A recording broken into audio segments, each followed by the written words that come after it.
my career, it's my small periods has just good like directing and writing and producing my own stuff with my friends and yeah, now I'm just focusing on producing mainly, and you just have to just see what you guys had to say and learn from you guys. Yes, my name is Eriks, and I'm a second-year student at Loy same program. I'm mostly interested in cinematography and like script writing, but I'm stuck in the lighting department. That took 4 years ago. I've never thought. So I would very much like to know just what comes after school and how to get out of the lighting. My name is Jesse. I'm 22. I just finished school in the U.S. I'm here because I have a film in the festival. And yeah, I like the transition point. So I'm interested in hearing what people have to say about making a career in film after school for you guys, and also how I guess film is taught here, and how that might be different than America. Because I think the programs here are a bit better, but what do I know? My name is Snipes and I'm 21 years old. I also studied at TOEI and I'm a second-year student. Right now, I'm really thinking a lot about the writing because we're writing our second-year film. So I've had that brain on right now. But yeah, I don't really know what I'm gonna do after school, so that's why I applied to this program. Nice. Well, and my name is Kamla and I'm 23. I'm in the third year at TOEI. Cool. And yeah, I'm like graduating in May, so it's a bit scary. I don't know what comes next, but yeah, I mainly love writing and directing, but Last year, and I'm 22 years old. I'm in upcoming second year, and like to learn more about producing, and yeah, that's just like filmmaking. So I'm here, and I have to meet new people, and yes. I'm Alexandra and I'm 21. I'm also a second year student at TOEI. And my interest lies mainly with cinematography and directing as well. Yeah, and I started out like in photography and stuff, and somehow moved over into shooting like concerts, and did my first like teaser movie in Mhau, and that's where I found the love for filmmaking. So, and to meet new people and stuff. Hear what you have to say. yeah, I'm Stefalia and I'm also a second-year student at TOEI. I'm mainly interested in directing and editing. I taught myself to edit at 12 and had it stopped, so it's kind of where my passion is. And yeah, I also just wanted to meet people and talk about film. It seems fun. My name is Taima. I think I'm the last student at TOEI. I'm in the third year. And I have been I had been working in the film industry for many years before I went to school, but I came into the industry as an actress. And then I did a lot of both producing and assistant directing. And yeah, that kind of gave me more of an insight to, other sides of the industry than I became very interested in them and wanted to hone them at the university. And I'm here because I thought it might be fun. It will. And yeah, you have a film at the festival. And you have a film at the festival. Yeah. Does anybody else do it? Yeah. Yeah. Short film. Yeah. Right? Yeah, sure. Documentary. Yeah. A document. Nice. Wow. Should all see each other's films. My name is Edna. I'm studying acting in the Icelandic Folk School. I sen graceful house or clays and of kind of my, I guess, safe space was fun.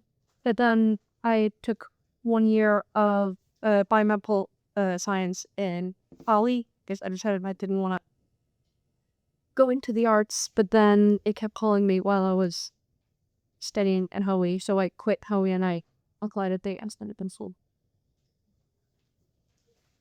Yeah, my name is Ayat. I have a film at festival too. It's a student film. I just graduated from the Icelandic Film School in screenwriting and directing. I had been writing for years and then decided I wanted to it's about to do some difficult stuff that we should go. Yeah, I'm exactly in that place of not having any idea what to do with all these skills now. But yeah. Hi, my name is Helgi. My background is mostly in theater, so I have a BA in theater and performance making, and a master in creative writing. So I've done mostly theater, but I've been on 5-6 different sets this year, so I'm dabbling with it now, and I'm looking forward to this conversation. What have you been doing on the sets? Backing up a car with the camera in it. I probably don't know the right words, so that's why I'm just saying something. Helped with the lights and helped with focus pulling. So it depends on the Many hats. many hats. And yeah. Nice. There's so many, you're just where should I go, right? Yeah. So maybe it's nice to hear you must have some thoughts, even though you already make films and have films in the festival, and so I'm just curious, if you should say, my goal is or my dream is, just in one word, is it okay? Just My goal or my dream? yeah, it depends, because I would always say, oh, I have a goal, because then I finish it, and if I have a dream, maybe I don't finish it. So But this works cool. my goal is to become a director, screenwriter. Yes. Yeah. Okay. Yes. My goal is to finish school. Yes. My goal is to become a director of photography. My goal is to own a successful production company. Yes. My goal is making stuff. Cool stuff. Yeah, cool movies. Cool movies with cool people. Yes. My goal is to become a director and screenwriter. Yes. The goal is to make this as a living. Yeah. My goal is to also become a cinematographer and maybe have it possible to travel with it as well. Yeah. Be nice. And my goal is to be an editor. My goal is to work on the creative sides of filmmaking. Full time. Yeah. My goal is to become an actress or producer. My goal is to become an actress or a producer. Yes. Yeah, I'd like to direct my own TV series. Yeah. Cool. I just want to make a movie. Yeah. Sure. Yeah. Yeah. One step at a time. I don't know what exactly. Yeah. Just have a nice premiere somewhere. Yeah. Cool. What is your goal? My goal is to teach writing. Yes. Good. Love teaching. You love teaching. Yeah. Yeah. But you've made your feature film. Yeah. And you were did it with just passion and with sacrificing everything. Yeah. And maybe that's the next step. Maybe not for everyone, but maybe you could speak about that. Yeah.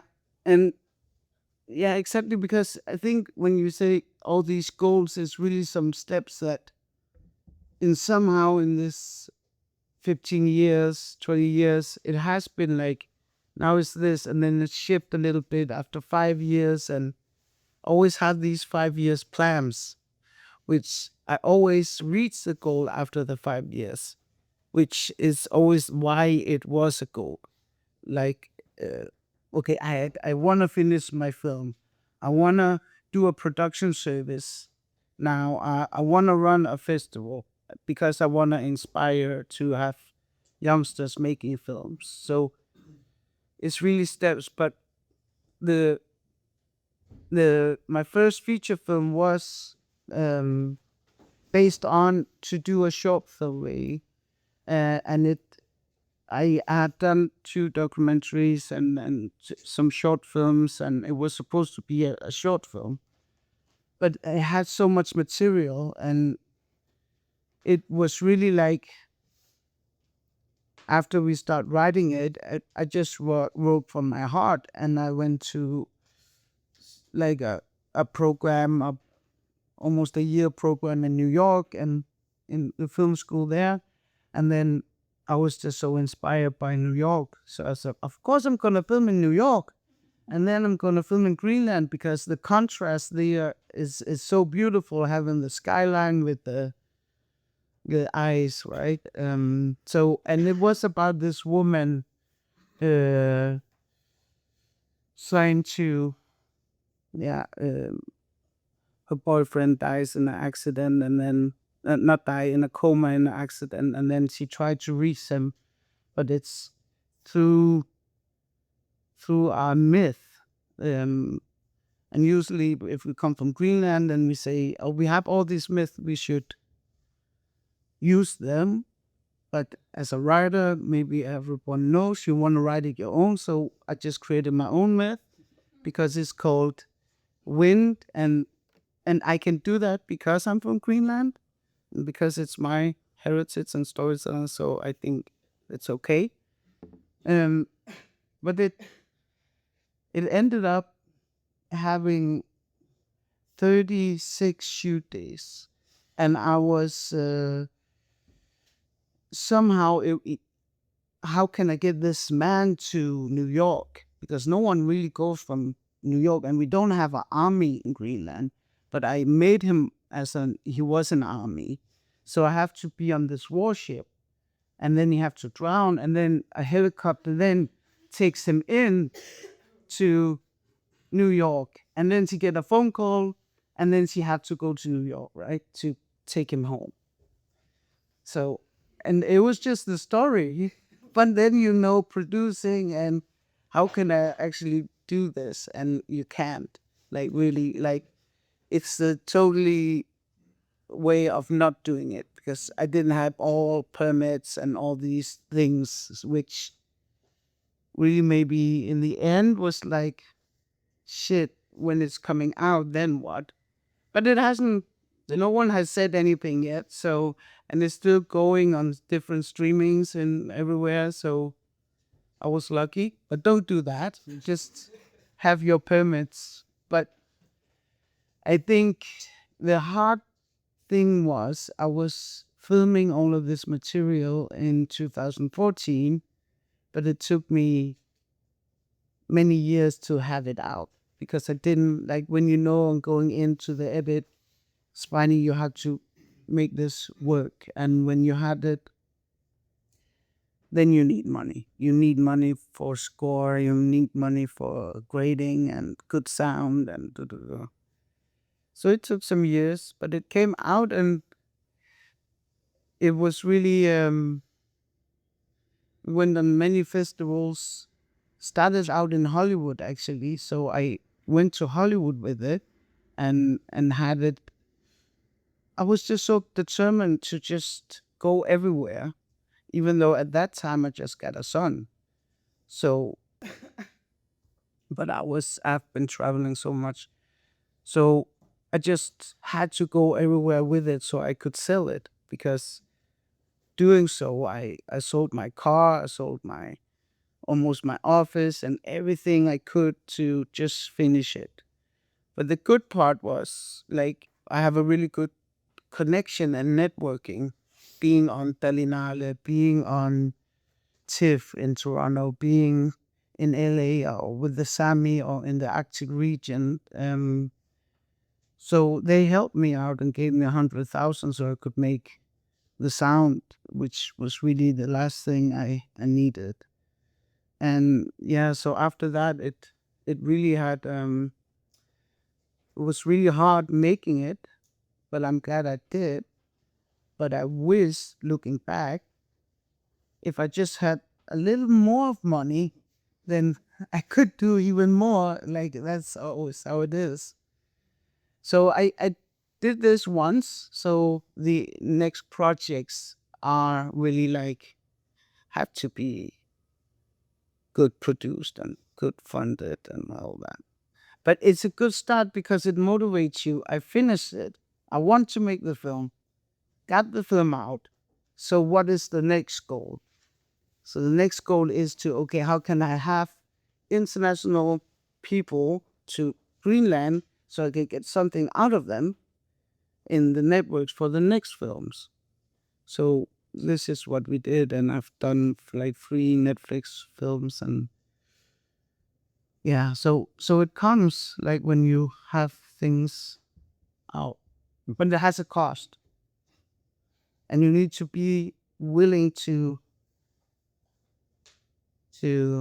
because it's always like money wise, it's hard to full time live. Like, you really have to produce if you want to write as well sometimes. Do you imagine any of you would like to do this? Like, just do your film, just toughen out, get some people in the room together and like shoot it. Have you any experiences of doing that? Can you talk about it till now? Well, I was acting it. Don't tell me my age. And it was like, people really were doing like indie films a lot. And I made that time. We did a film called Rakka. It was very much that night, just like a group of friends wanted to make a movie. I think we spent 1 million crowns making it. And it was just like everybody's credit card and everybody's apartments as locations. And my character was like a aspiring tattoo artist. So we went and bought these like chewing gum tattoos, like to put on with water. We just got enough of each one so that I could keep reapplying in the same pieces. That's what really like. But then, it got, because it was the good, like, I just saw, like, it was really nice. The director made like a YouTube essay about it, like a video essay about the making of film. Sorry, it's really fresh in mind now. But one thing that they did which was really good, is that they started by making like a poster. Like, before we shot anything, they made a poster and they put it out like on social media, and it gained some like, people were like, "Oh, is this a film model?" And then as soon as we had like wrapped, I think it took 25 days shot. And then as soon as we wrapped, we made a trailer for it, and that got a lot of attention as well. So then the film got bought by Sena. And I bought to the cinemas. Very nice. Stop the mockery. I think. Yeah, it's nice. Yeah, I remember, and he has made many films since. The director. Yeah. So that's one way of getting to the next step. Yeah, there's a lot. I think like the whole crucial thing, like, I think what is really inspiring by Iceland is that you have already a really strong industry. Like film industry, going out, be focus puller, being on set if you want to be on set, and just learn, okay, where do I want to be? Like, because we have a lot of like assistants want to come in and they find their way. But I think this is, it's, you have productions you actually can apply for and try to come in and somehow, and then on the side write different things. But I think the most important thing for me being in the industry is networking. Like, that is the most crucial things to get to where you want to go, especially with your scripts or even something, your stories, funding wise. It's gonna have good relationships and try to find people you rely on. And sometimes there is some hardcore ones and it doesn't, they fuck you up. But it's just like, fuck. But then you learn that and hopefully you can overcome it. Sometimes you cannot because that is really too much, because we are storytellers and we want to, like, we are giving our heart, and the thing often I think I could be a very naive and just, yes, and you're my friend, okay, and we're doing this, and then suddenly, shit, he wanted so much out of me. Like, but network is, I think, for me, the best thing to go to get your things done. I'm luckily I have a partner in my firm. We started out in 2014, and he's very successful producer. And I didn't really want to produce, but I had to. So now we are helping each other. So having that one partner I really rely on in many things, that is always good to have a person that you really trust.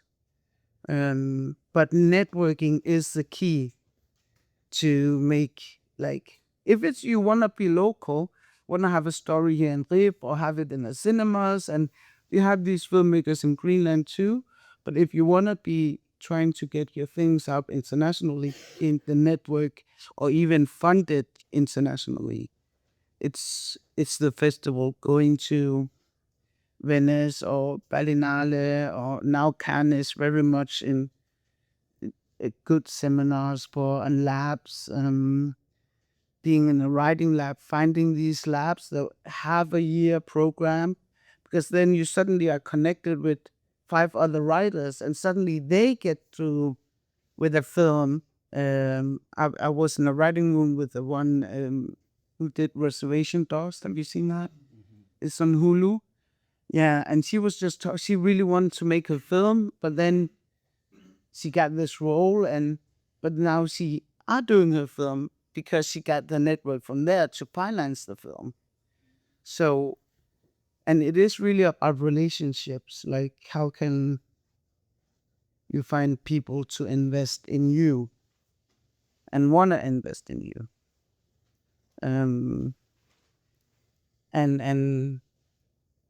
But be truth to your core. And sometimes when you're not, it hurts. But you still get something out of it. We had a project, it was Oscar nominated. I'm Oscar nominated director. And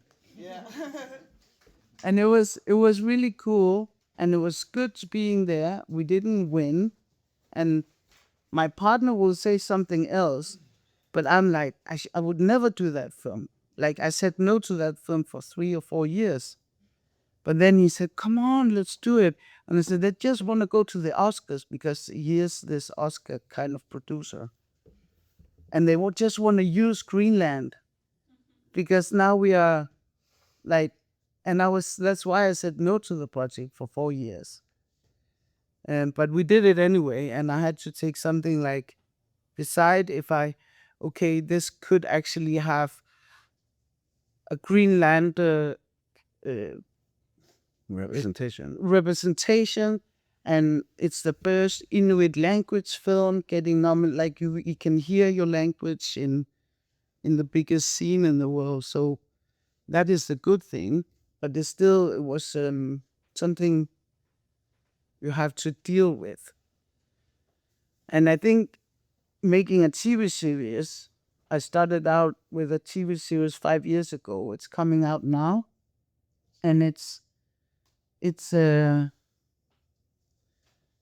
you should know when to say no, because then, especially when you are like we are island people, right? And people just like Nolan want to come in. You just want to do the setting or something, but someone want to make maybe a story about Iceland or these films that many people do, and they make this cliche film or something. But they called me from LA and say, "Oh, we want this consultant for this TV series," and I said, "No, you can only make this if you're gonna get a Greenlandic writer.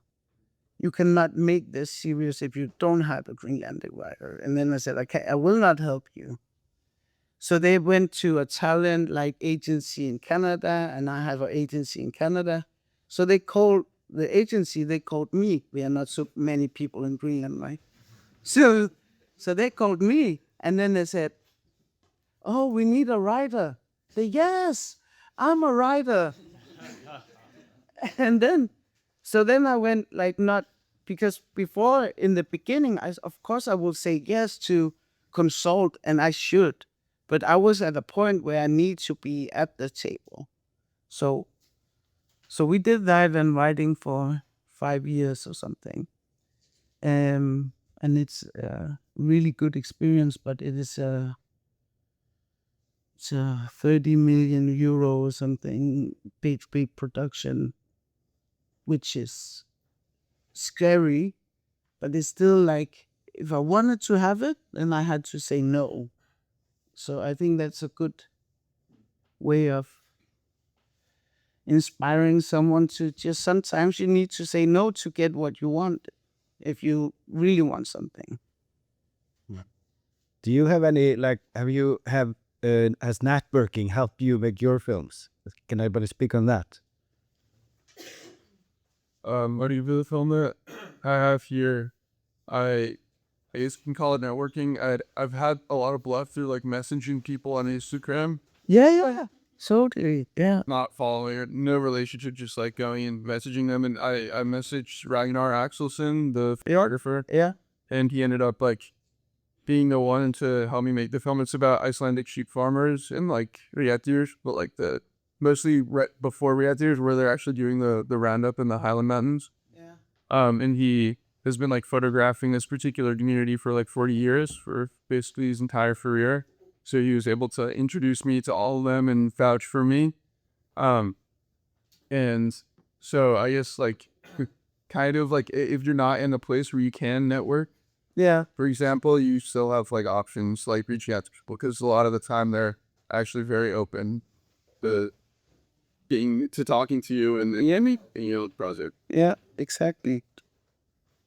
And when is your film being screened? It's been twice already, but it's in the Films from the North, so it's doing it one more time tomorrow at 3 p.m. in Theater 2 Nice. at the big theater. I can't pronounce the name. I'm working on it. It's hard for me. Has anybody else gotten jobs out of like networking, just with just putting yourself up there? Is it hard networking? Yeah. And is it because everybody knows one another, or is it like, because in Greenland because I don't know here. No, I mean, I think technically networking here is a lot easier compared to many other industries or Yeah. many other countries. Yeah. Because it's way smaller and people are also seem to be very willing to talk and stuff. But it's more just internal, or to sell yourself and put yourself out there. Yeah. Maybe it's hard to call it. Sorry. Yeah. No, I was just saying, I feel like also most of them have already like a list of people that they had worked with before and feel comfortable working with, and would rather, go with them than find someone new, I would say.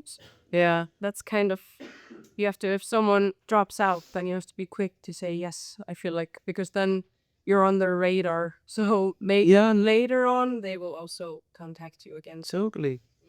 They will, of course, because you want to do it. Yeah. Yeah. I think that's also why, like, I was, because I'm very, like, sometimes very social and sometimes very lost. And then, like, I look at these things like premieres and all of these places where the people will be. I always look at it as work. So, like, I have to go. Because it really matters. Like, when, because I gotten jobs because I went to a premiere and somebody went, "Oh, what are you doing? Yeah, next, like, or they call me the day after because it's the, people only have the capacity for so many names and faces in their brains. And like, if you're just around, like, they will agree. And I have a rule for it. So, like, and I think it's a good one. And it served me well, so I'll share it. When I really don't want to be at the party, and I really just want to go home and like watch RuPaul's Drag Race, some shit. My rule is I have to speak to 5 people I don't know, and then I can go. Then it becomes like a game that I just, and it's like, it's okay if it's like the wife of somebody, or like they don't have to work in the industry. Actually, I prefer it. It's not like I can go. But it's really nice because then also like, getting to know the families of people or like their, their partners or their friends, like that also creates like a closeness that I otherwise, like in this kind of, oh yeah, I'm a filmmaker and what do you do? Like when that's all we talk about, it's kind of like, it's nice, but like it doesn't go any. And there's, yeah, just go. So that's my rule. That's really, really wild to say one or something, but that's good. Wow. I feel like on Thelma's point, like I feel like most connections and opportunities I've got has always been through like friendships, relationship. So getting to know the wife of someone is maybe more worth it than talking to whoever it is. Yeah, exactly. And it's not because it is the relationship of, it's not that it's intentionally want to have something out of him. It's a common interest of want to be in this environment or meeting someone at a festival because they have, and then suddenly there is a project. Oh, I'm doing this, and then some way in the line you can send it, and then they already know. Ah, yeah, it was this, and then if you want to have, if most of you are writers and want to like, then they will look at your story. Yeah. Helgi, ætlaðu þú að segja eitthvað aðra? Yeah, I think it's just a problem, like maybe not a problem, but if you call it networking, it's going to be challenging. The word is just like that, and it's it has like a negative kind of connotation to it a little bit. You feel that? It's a little bit, yeah. But if it's just about like chit-chatting or meeting new people, it's a little bit less stressful. Because networking has like an end goal to it, while just talking to people has a more human, like getting to know people. Of course, yeah. Networking is like you have like a side quest, or like you have like an intention to get something out of the person. Yeah, and I think that too. But I used to think that, but I think because I'm calling it network and because it is my job, I wanna like I have to live from this for 2 days though. I want to quit. So today I'm not quitting. So and it was because I was asked to be the Film Institute leader in Greenland. And I was like, fuck, should I then not do my films and all these projects that I want to do and want to like give back? But because networking it's mostly like in Greenland, we all know each other. So it's just hey friend, you do this, and then it's just relationships, right? But what I mean about it is giving you, because when you are in your 20s or like in the beginning of this year's, traveling is easy, and somehow if you want it, because there is so many things where you can actually get grants to go to a lab somewhere, and setting yourself in Cannes or Venice, or I know this is the bigger festivals, but often a lot of them is there at once. So, and somehow want to have your story be the one who is exciting or something. If you want to sell your story, because sometimes you are out selling your stories. If you're going to a pitch competition, then you do the pitch and you know all these people are there for it's starting out with a network, and then you can become, then you start to talk about everyday life, right? Oh, I have a kid, and oh, there you, and then there was this and that. But some, it's in what I mean about network, because some you don't click with, right? Then you just know, oh, you make films, okay, yeah, bye. And then, but then suddenly you click with someone, and then you feel a relationship in a network, some kind. And I think, and it's because I had to be so much in teaching and all that. I think the network for us in Greenland is the Arctic community. So we have like Nunavut, which is up north Canada, Siberia, Sami, Iceland, sometimes like, but you're like a little to your like. So we have this network community and started a film fund. It's called Arctic Indigenous Film Fund. And in that fund, we can put money in and then collaborate with each other. And these people I only met because I went to Berlinale for 7-8 years, networking, doing the receptions, doing this. But I think there's a shift too. So I think you are part of the shift of, I think it's not gonna be like that any so much more. I don't know. What do you mean? I mean, like, now you can just DM people. You can just like have your own things out and trying to be creative very fast and try to sell yourself. And somehow, if you really wanna film out, then you need some money. You need to like and have attention on it. So that is so easy now. It's no, nothing is easy, but it's easier to get it out, and it's easier to try to write people and see if they answers and have a meeting even faster. And you can just do it like, this is professional, or this is just I want to be a puller and start to have a relation with this company. And probably you know so many companies here that you know which one you want to try to pursue to be a part of. I don't know. You? Yeah. Because, yeah, you already know who did what, and yeah. Like, and also just like Berlinale or and TIFF, and you could just buy tickets. Don't have to have a short film at the festival or something. It's like, I think 40,000 kroner for Berlinale for the accreditation, and you can just go, like, get your film buddies and go to Berlinale or go to Toronto Film Festival, and it's not that hard.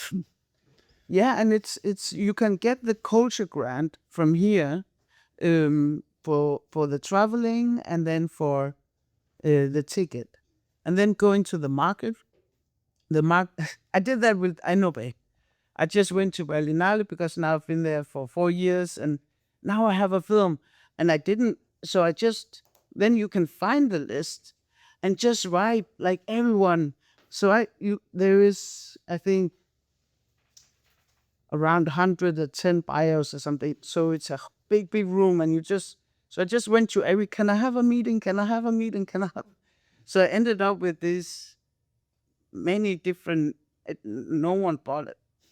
But then, You were networking. but yeah, because then they remembered me. They will say, what are you doing now? And then I did a pitch in Tromsø, and some of those can you remember I came in 2015, want to sell you something, and say, oh, it was you, yes, and then they remember. So not even like when I didn't have anything then. So, but Berlinale is a good place because it's close. It's not that expensive to go to from here, and you have the Icelandic Film Center having with the whole Scandinavian. So the Danish, Icelandic, Swedish, Norway is in the same room, and you can just get meetings. Yes. I do have a question about that too, because like for me, this is like where I'm showing my film first. It's like technically in world premiere. I have like some smaller festivals in the States, but I'm going to like Newport Beach Film Festival in like 2 weeks, which is like, it's not like all the way up there, but it's like decent. And I'm trying to like figure out like how to get the most out of it, especially for some of these ones that aren't like the top of the top, but like still like pretty good. And I'm also, what you might do more from the, like Banff Mountain, something of that. One is cool. And I think that one maybe will be a bit better because it feels like more curated than Newport Beach. Maybe I can talk to you after more. Yeah, I was trying to like figure out for like a short doc who would be the best to talk to try to like find some sort of like distribution. Like I'm trying to talk to Iceland Air here to like say you get it on like Exactly. Yeah. but yeah, I'm just like curious. There's like after we're gonna have a break. 10 minutes past 10 minutes past 10 or 20 minutes. Then Valentina Bronzini will come, and senior festival manager, and it knows everything about festivals and everything where you, and it like had La Chimera. Have you seen that film? Yeah, it was wonderful. Like controls where you should send your films to festivals. So I would save that question. No, but I just want to say everything matters. Like it doesn't like anyway. I Film Freeway at that point. I was just like sending out with every free. I just sent it to everyone, and then it come into borrow something in the States, and then I got you won the best for best feature film. So it won a lot of like these. I was not there, but it is on my IMPD. So everything is, of course, and if you cannot travel there, but if you want to go like Banff or something else where you actually can network with your film afterwards, then try to seek a grant. Or it went to New Orleans, and I was like, have to. There was my documentary. I just put that out as well. So I wanted like, I should go to New Orleans, but I don't know what I should get out of it. But why not? When I did not have a kid. Yeah. But has any of you have experience of going to a festival abroad? Oh. Can you speak about that experience? I didn't go for the film or anything, but I meant study film studies at the university. The students, we just decided to go together to Cardinale. So we just went on like a trip together to the festival, and we're like staying in Berlin, and it was just really fun. We didn't do a lot of networking though. We were just kind of partying to films. Yeah. You got closer together as a group. Yeah. Yeah. And was it really expensive? Probably not, because it was a lot of film students. So I don't think we probably wouldn't have gone if it was really expensive. But it's a few years ago, so I can't remember how much it was. Yeah. Film festivals are a really good networking place. yeah, but it is like, do you want to make your films? Just start here. Like you are so driven and want to make a film or write a film, then you just do it. Like then you just, and I just had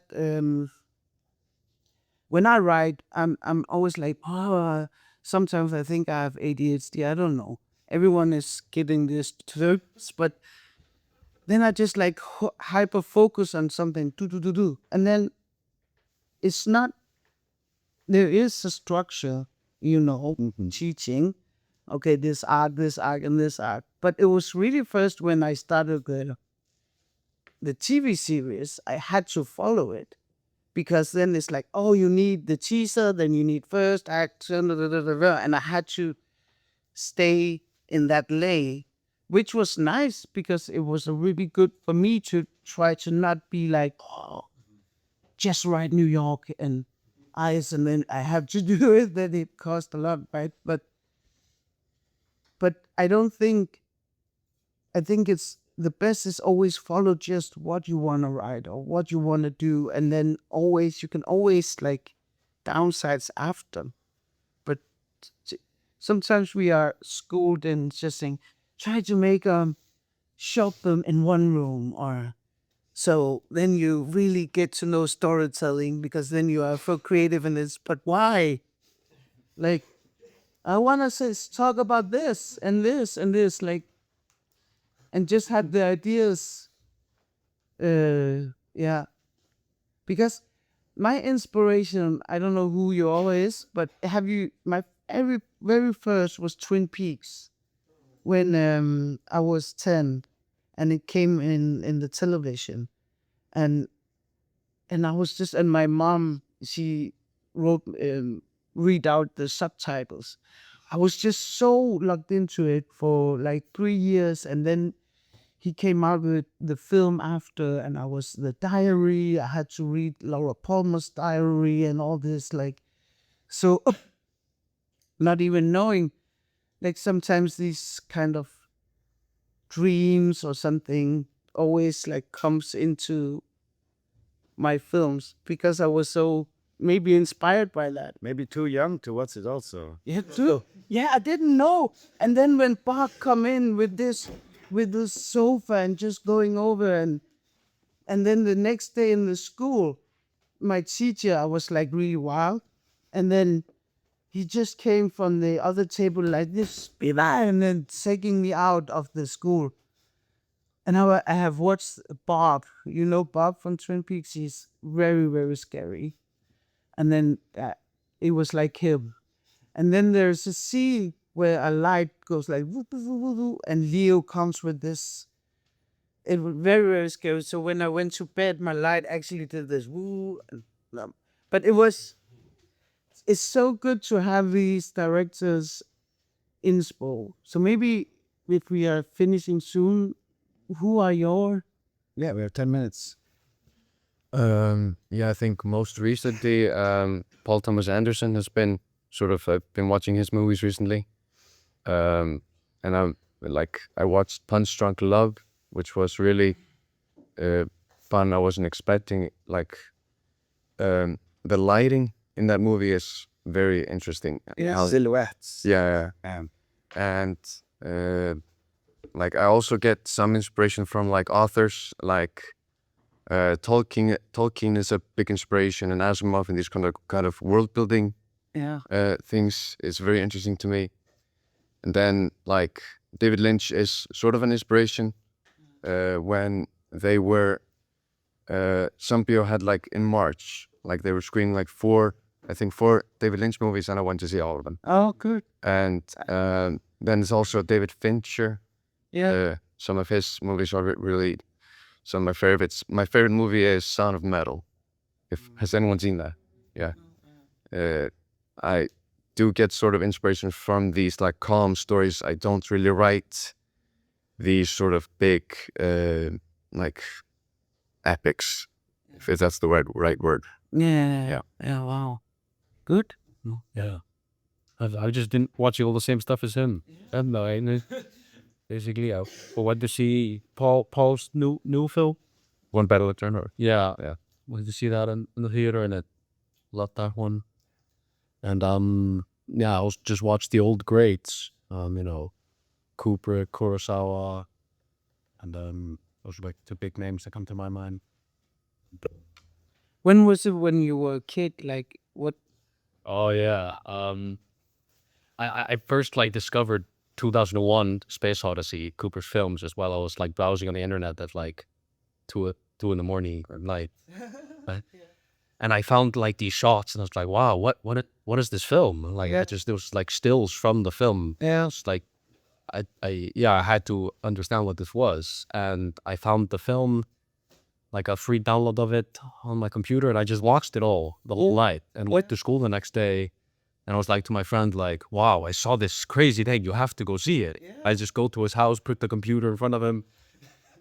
Didn't even watch it on the screen, but this is it just hit so hard. Yeah. and that's the film I keep going back to, just to remind me, like, yeah, this isn't the source of my inspiration. 2001. 2001. So how do you feel about AI coming into the world now? It is interesting. Yeah, Cannot. they got a lot. Yeah, they have a lot right in the film. No, it's exciting, but also I'm like trying to figure out how it will fit into my future in filmmaking, because it's so unconnected from everything I've been doing. Yeah, everything I do is so much just capturing the moment and doing it for real. Yeah. But it's gonna be there, huh? Yeah, I mean, it's going to be. you are not going to. Can't escape it. Yeah, yeah. It's. Yeah, no, I'm keeping an eye on it, and I'm like trying out these truths, but yeah, so far it's not really inspiring me, but Yeah. we'll see. Yes, I've always felt very much at home with the Tim Burton's films. There's some very comforting about the freaky characters. Yes, been a favorite since I was a kid.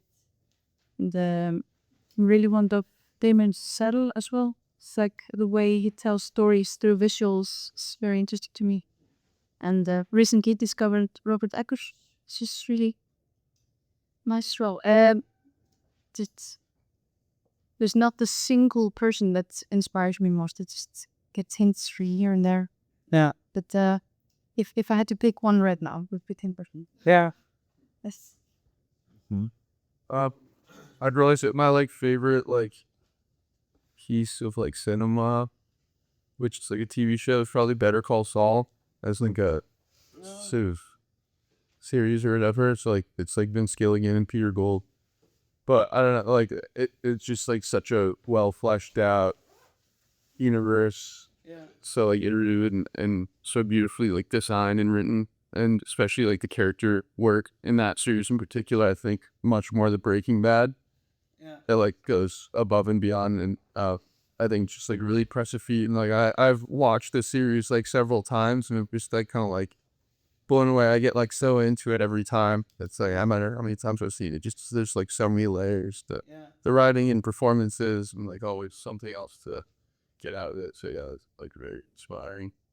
Always something to go back to, right? Like you can watch again and again. It's so cool when you can do that. Yeah. That's what I like about like Vince Gilligan is so good with writers' rooms. In Iceland, we don't have a tradition for writers' rooms. TV shows only has like 2 writers. So they don't have like a room like. And it's so nice to be in a writing room. Yeah, it's so nice. Which they're good. That's so. But yeah, I think there's another series coming out in like a month too. Athens, and it's I don't know if anyone see Better Call Saul. It's with like the main actress, Reese Warren. So she's like, But you, show. yeah, but you can make writing rooms. Like it's not like sometimes we feel now we are doing the writing room, and gonna have a salary once a month, blah blah blah blah. But like if someone wanna be on like, a project with you, then you can just like why not? I just did that. I did a Greenlandic writing screen lab, and I just said, I now take the most talented. I wanna work. I think they can write good. And now they have to 2 months from scratch. What is the idea? And then we are all involved in new ideas. But then I'm going to produce it. So it's, if you find these people you want to do something with, that's really... The only real writing room in Iceland is Áramótaskaupið. Yeah. What is that? Like a yearly joke show at the end of the year. Oh, yeah. Yeah. A review kind of, yeah. Sketches. Yeah, I'll find in about it. Okay. My favorite is Koreda. I don't know anybody knows. Have you read it? Hirokase Koreda. Sorry. What film? He made Shoplifters and Nobody Knows. Those are my true favorite of his. I would really recommend those two. God says Nobody Knows. You see, what country? Is Chinese or Japanese or Japanese. Japanese? Very good films. He makes like a lot of found family type of movies. A lot about kids, you know, trying to make it. Yeah, kids in different situations or something like that. Long time. But I also am very inspired by movies that I watched like repeatedly as a kid. Yeah, exactly. I was the Which was that? screen. Treasure Planet. Really love that one. Yeah, I say it's Happy Feet. Oh yeah. There's something that works about these movies. You can watch as an adult too, and works. You know, they try to dumb it down too much, like just kids. So I make that's the part that made media.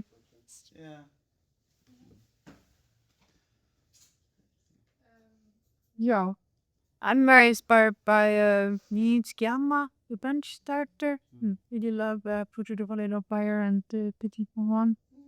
And then I'm also, I really like Ruken Östen, the Swedish director. But like the way he catches like reality and just I'm like, oh. Good for doing 100 takes in one scene. Yeah, just a lot of the Scandinavian that's coming out. I'm really inspired by. But not like the criminal things, like No, The- like more to like when like making fun of how depressed and socially awkward we are as Scandinavians. yeah, exactly. Like how privileged we are. So sad. Yeah. Yeah, I think gonna choose Jordan Peele, maybe. Yeah, really like his bro. I think he's really original. And yeah, it was a hard costume. So Yeah. yeah, But what when you were a kid, like what did you see like who that just I think it was Get Out. Then it was I think 13 or something. Just this David film that feels and it is really good. yeah. I really like it. Also, I just like the idea. It was so low budget film, and then it just like just got bigger. Yeah. Now. Yes. This is a hard question. Important with names, but I thought first of like Darren Aronofsky. I really like some of his films and Dave Fincher as well. And then I feel like it's just no one like one person, more like some movies that I really enjoyed, which are quite different, but all have like kind of a psychological thriller vibe to it. So I really like the psychic or like the psychology of humans and stuff. So Yeah. But as a kid, Yeah. as a kid, I was thinking when you asked him, I'm like, wow, I don't remember a lot when I watched, but I feel like Shutter Island was one. But that noise that I was like, okay, that's cinema. So I really thought, but yeah. Yeah. Oh, that was a cool movie. It's very nice. Yeah. It's like me being 10 watching Twin Peaks.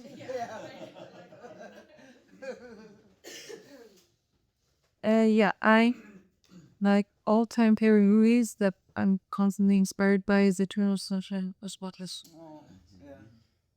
I feel like Icelandic editor. She's like, I know, so that she also can't totally change the tone of the movie. So it's meant to be a comedy or something. But so I find myself, and it was like the first film I watched, and it was like, damn, I wish I'd made this movie. Yeah. But then as far as directors go, I was also gonna say Celine Sciamma. I will watch anything she does, and I'm also very excited by Emerald Fennell. I like her, like who did, this opera and Promising Woman. It's like dark but fun. Just it, yeah. entertaining industry.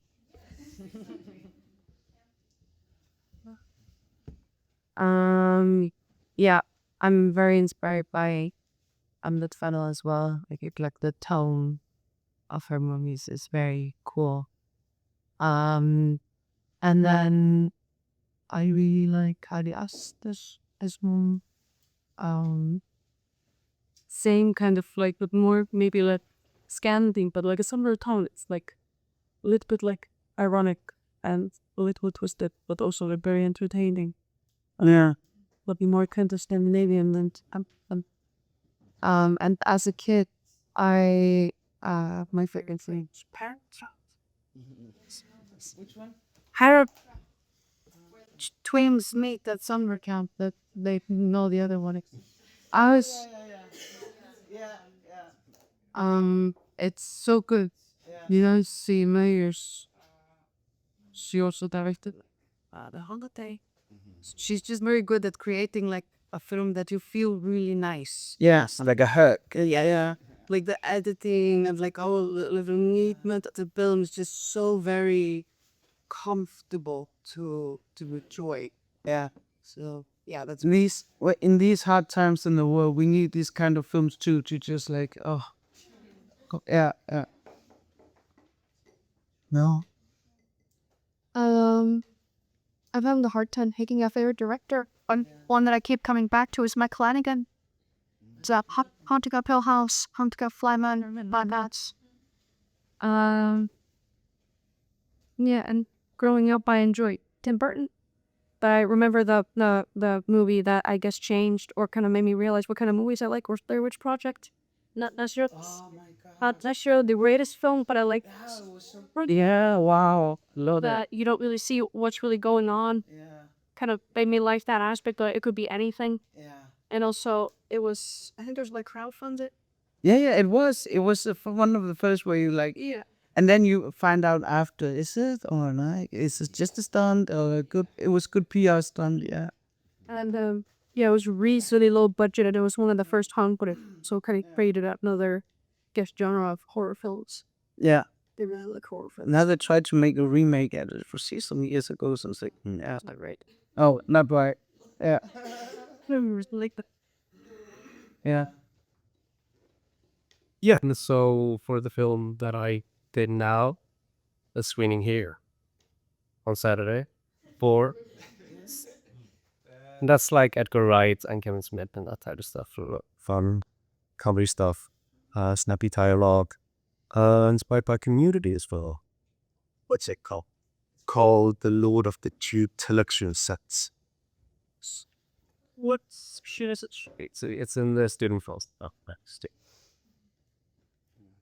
Yeah, I think as directors go, I have to give a shout out to Bragi Thor Hinriksson because he just he made like 4 kid movies in Iceland with no budget. Ægisvepp, yeah. Yeah, Iceland, and they are actually really well written and really funny. And so like a close role one would be him because he just does it even though he never gets any funding. Although I think his newest project got a funding. Anyway, Succession is like one of my go-tos right now. Just amazingly well written and sort of, yeah, really, really both sad and funny. And my teenage, my youth movies, probably Hot Rod. I like to party. Yeah. It is the stupidest comedy. And that's also something that we could have more of here in Iceland, I think. It's really well written, but really stupid. Yeah. It is. Yeah. Nice. Mine was Last Action Hero when I was a kid.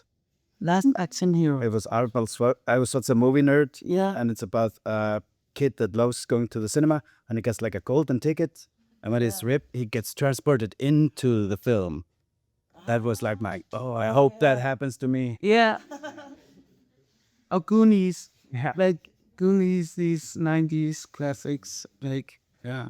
Okay, but now we're 6 minutes late for the break, but we're gonna start again at 10:30, I think. Okay. We've been joined by 3 new people. We've just been getting to know each other and talking about what we like in film, what we hope to achieve in the future, and stuff like that. But I was thinking if you could introduce yourselves to the group. If we start with you. So my name is Francisco. Nice to meet you all. I'm from Portugal, and I'm a filmmaker and a programmer at one of the oldest short film festivals in Portugal called Curtas Vilas Condes, and it's near Porto, the second biggest city in Portugal. It's just a short film festival. Yeah. So in competition, we just had short films. Out of competition, we also have retrospectives. So we include shorts and features with authors. We have film concerts. We show classics as well. So we have a Classic short films. No, film short. It depends. And also one particularity is that we have a gallery where we exhibit programs of filmmakers that are usually just working in film, but we invite them to make an installation or a performance. And we have 4 or 5 exhibitions throughout the year, and one coincides with the festival. So they have a show and they also have a retrospective on the same. Okay, so if you have festival questions. It's what's the festival called? Because Curtas Vila do Conde. So I can write and I can pass on to you. Okay. Yeah, we've been talking about like the importance of going to film festival to network and stuff like that. So you. I'm Valentina. I work in Berlin for an international sales company called the Match Factory. And this means, I don't know if you know what a sales company is, but we practically buy rights from producers for films. We mold fiction features. And then we sell them to distributors worldwide, national distributor worldwide. And what I do there is I take care of the international festival round of each of our films. And that's it. Yeah. Yeah. So hello everybody. My name is Erlendur. I am from Iceland and I live in Reykjavik. And for the past 15 to 20 years or 15 years, I've been sort of navigating the film industry, establishing myself as a working director and producer.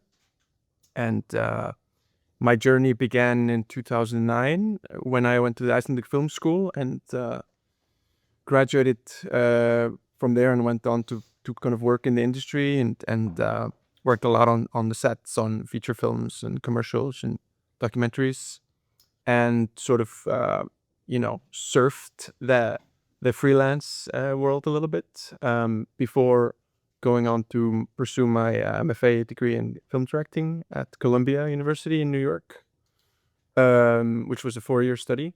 And then I moved back to Iceland and founded a production company called Sensor, which I run today, which is, I think, sort of relatively growing production company that sort of has focused a lot on work in the short form, both music, videos, short documentaries, short films, but also television. And I also work as a program director at the Icelandic Academy of the Arts with a few representatives in the room. And yeah, I mean, as far as my work goes, I think within the music video world, I've been quite ambitious and have been able to do something that I'm quite proud of, which is to create a level of ambition and been able to accumulate funding for music videos, which has been quite tricky. But through my sort of work as a also commercial director, I've built these relationships. So you're able to do something quite ambitiously when it comes to the planning and sort of the post-production, because before and in the beginning, of course, it's very hard to build a big team when you have limited funds. And yeah, I mean, I have, I've made several short films that have traveled the festival circuit and directed also narrative television episodes for other companies as well. And then now sort of in this moment where I have a feature film that is written by me, that is sort of, going to be my debut feature and is on this kind of on this place now where it's about the gods and the Icelandic Film Fund, whether it and when it will get made. The gods in the film fund. Yeah.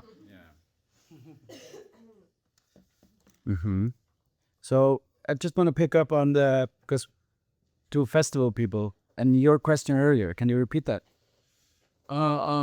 Yeah, I think, well, I was asking because I have a film that like world premiered here at RIFF this weekend. And I was wondering because I'm like kind of starting the festival run. It's a short documentary. And I was trying to like exactly what kind of like value I should be searching for like a short documentary going to, I'll give you like some examples. I'm going to like Newport Beach Film Festival in like 2 weeks, and then Banff in Canada. Then there's like some other ones down the line. So they're not like the top of the top, but they're like still solid festivals. So I was just like wondering what advice you could give me as to like how I should seek maybe potential distribution, because I know the market isn't huge for short docs, or like what other advice you could give. Festival-wise. Yeah, festival-wise. Like how I could get the most out of them. So I can explain, for example, how our festival works. So we have a call for submissions, and we are also a festival that focuses a lot on new filmmakers. So we are always eager to receive first, second time filmmakers at the festival. And this is something that we would particularly close attention to. We also have in our international competition, which is the main one, a mixture of fiction, documentary, and animation, with awards for each 3 categories. So we are not just closed on one of them. We are open to quite a big spectrum. And then we have experimental competition, which is another competition. So all short films up to 60 minutes, we are happy to receive in program. To 60. Up to 60, yeah. Lots of festivals, they have lower number, but we also encourage this nip-length territory by showcasing films up to 60 minutes. And when it comes to festivals, the only importance that has for us is if a film goes to, for example, Cannes or Berlin or Venice, then we might look into the programming and we might ask those films. But that aside, it's just the films that arrive at us, either because they submit through an open call, or because sometimes we travel to other festivals, we meet filmmakers and we get interested in the project, and we receive them. So the advice that I could give when it comes to my festival and perhaps other similar short film festivals would be to submit, especially if you know that they bet on new talent like we do. And also to, if you have a chance to attend those festivals, to meet also people that work in other festivals, talk about your film, and they will be most likely eager to offer you a way. For example, if you want to submit, you can just ask me and video or give it. Can you elaborate on that? I mean, yeah, I agree with what you were saying. I think it's important to look into, I don't know how strict it is, to be honest, when it comes to short, but also kind of research a bit in each country in Europe or abroad, Asia, North America, Latin America, to see which are the festivals that offer programming for shorts, so that you can also research where you can apply for a national premiere in case they require that, because most festivals will require a national premiere status. So once you have, for example, a Portuguese premiere, then some festivals might not want to screen your film anymore, or your short. There might be a bit more leeway when it comes to short films. I'm not really sure about that. But yeah, I think this would be important. So kind of get also a bit of a global perspective. Yeah, and just like try to submit a way, I think it's important to have a film travel or short film travel. For first feature filming, I think it's the same. Just to have it, shown around and get your film out, get your voice out. So you can also get to build connections with people, with programmers. And then you never know, there's going to be, distributors or any other kind of people at these events. I guess my question is too that both of you had experiences where you've been able to help short film filmmakers find distribution, or what kind of channels are there? Because I know that it's pretty different from a feature, say, in terms of the market for them. Where might a short doc be able to, you know, find its way into some distribution? Like what kind of like channels do you usually see? Like Ireland has been so many festivals.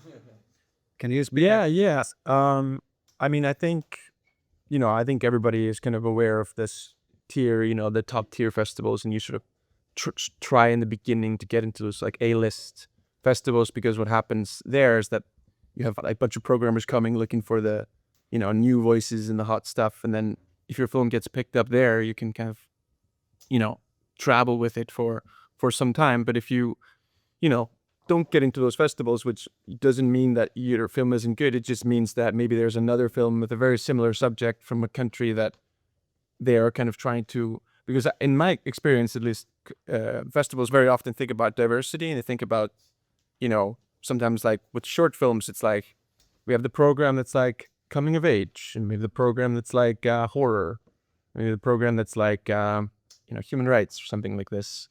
So, it's kind of like fishing. I think you have to tick a lot of boxes to get your film into this one festival. And one of the things that I do when I apply is I look at the festivals that invite the filmmakers, and also think about places I want to visit and that inspire me.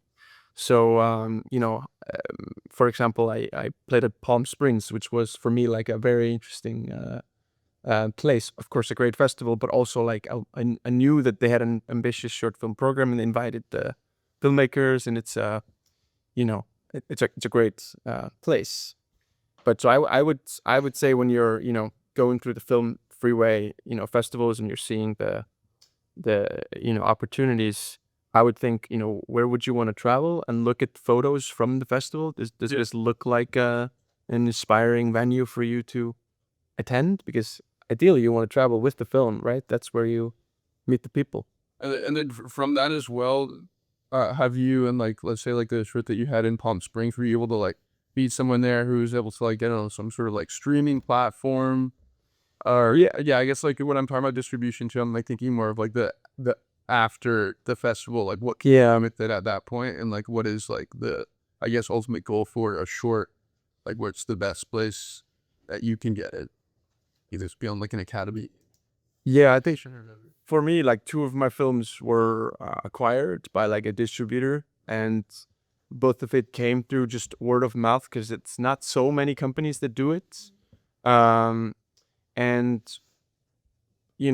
in Palm Springs, I met a person that had a company built around short film submissions, and I was like, oh, so you build strategies, and it costs a little bit of money, but for me it was like a huge moment, because he helped me sort of. It was a Swiss company, and he helped me sort of navigate, a very confusing world of a bunch of festivals, and then what happens is that it sort of builds on one another, and you start to kind of not have to always plan next month what submissions. It's kind of, that's like an ongoing thing, and then you get an email, oh, you've been accepted, great, so you're going to Albania in 2 months or something, which is, of course, I think the dream, where they, with the short, is to just let it live like a little child in the world. And you're sort of taking care of it.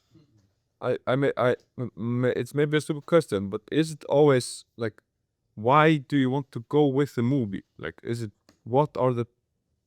just like you showing everybody your art piece, and just like making sure that you become like an intermediator between you and the art piece, or is it just to travel, like you said? Like, is it a really good excuse? That's a part of it, but I think now, having seen so many short films, I think the great films are always conversation starters with the jury, with the audience, with the programmers, and to be kind of in it and have these conversations is, for me, kind of why we make the films. Because if you don't attend and it's just playing there, it's just like a laurel, and you can do the little post on social media, then it's playing there and it's great, but you as a filmmaker are not kind of, but then at a certain point you're kind of done with talking about whatever it is we're making the film about, and then you're sort of ready to move on to the next project. Mm-hmm. When do you like do you just stop applying at some point with the short film, or do you just not go anymore? Do you send the producer, or like what? How do you kill this? They always you kill it. They always kind of. I mean, you can also add ways, but it's usually it's like just a year because when you submit, you make the year, and if it's 3 years old, it's kind of already And is the goal to to network and get like more funding for your next project, or what is the goal of the short film? yeah like circle? For me, it's just networking and inspiration and meeting other filmmakers and hearing what they're doing and how they're, breaking into the industry, how they are going by month, what they're doing. And it's fun. I mean, it's just like parties all the time. That's why I are about it. But I think also this, like, I'm not a filmmaker, obviously, but I feel like part of this, like, making films is unfortunately not just making the film, but also a lot of like networking, like industry, work. And that's why I think it's also important to travel as much as you can, because you get to meet other programmers from other festivals, you get to meet distributors, you get to meet critics, you get to meet the sales agents or like producers, and you never know like in which conversation you might land with somebody that might, bring you to the next steps for your next project or the life of the short you're working on now. So yeah, there is a lot of networking, that goes on, and that kind of feeds the whole system, I would say. Yeah, and it can To an extent, yeah. and it can sort of, because usually, I'm sure you are all thinking, in the future to make feature films or long form stuff. And it can be like a nice way also to keep kind of moving as a filmmaker, to have this film kind of on the road, but then you're also kind of planning for this next, whether it's a short and then you can sort of talk about it and you can run it by producers or, other filmmakers. And it can be and industry people as well, do the elevator pitch or just talk about in general what you're thinking, what's inspiring for you. And programmers of film festivals, they are accessible. So perhaps we often think that we just need to compete as any other submitters who sending film to Film Freeway and that's it. But if you know them, if you have their email, you can just say, hey, I'm doing this film, if it interests you. And it might be that he or she will say, yeah, I mean, of course, show me. I'll show to the other selection committee members and we'll meet up to discuss it. So sometimes an email is just what it takes. There's also, I'm thinking of like, Whiplash was made from a short film. Do you see a lot of writers who made the short films as proof of concepts and take that to the festivals or? Yes, yeah, you're right. Often we don't know because we receive the short and then we don't know what they are thinking. But it is something that it's done when we see it happen.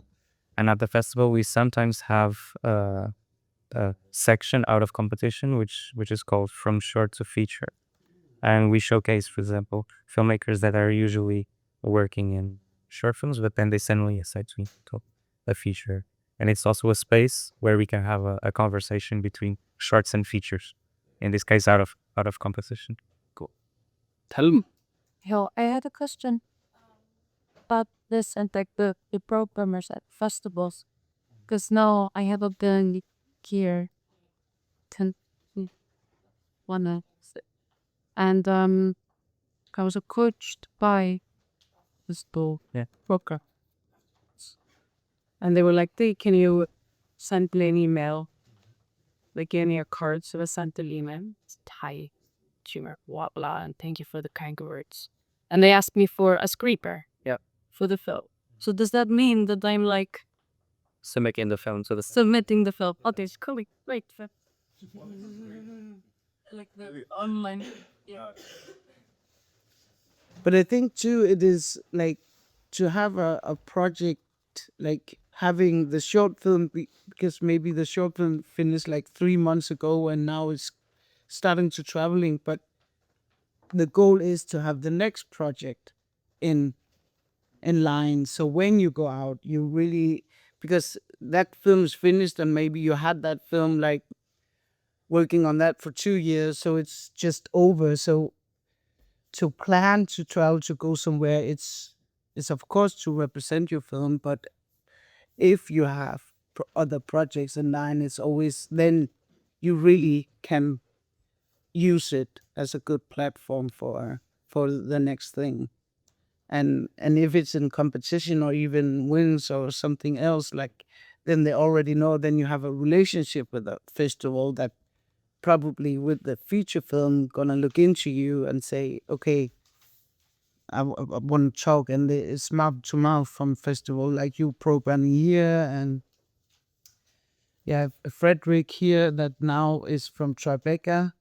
He's programmed from Tribeca as well, which is one of the cool festivals in the world, right? And he's just here in the next door. So Yeah. And to comment on that, I can give an example of a Portuguese filmmaker that we had this year at the festival in summer.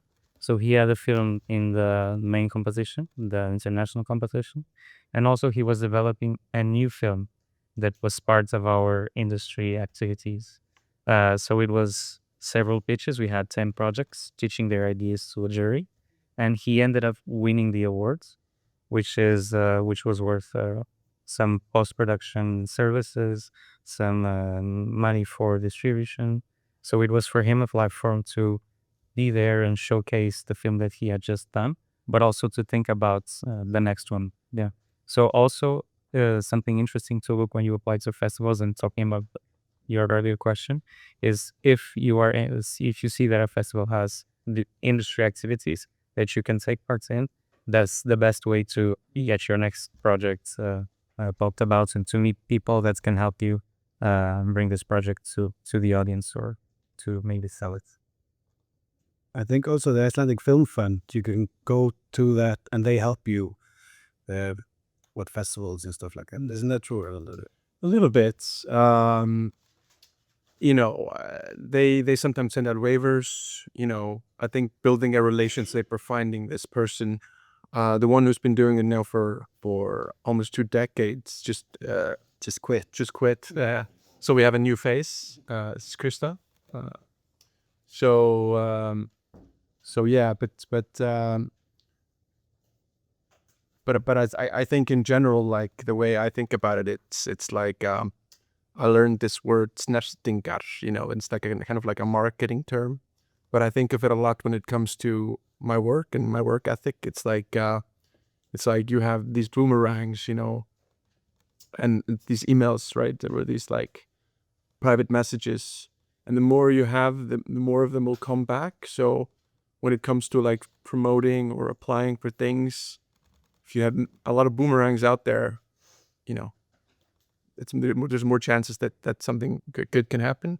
And this is like, even sending an email to the film fund, following up if they're not replying, and, sending to this festival and should possibly get a waiver, or creating these collaborations with a writer from an interesting country like Greenland or something, where is there something we can make, is creating these like these moments. Anybody have more questions for these people?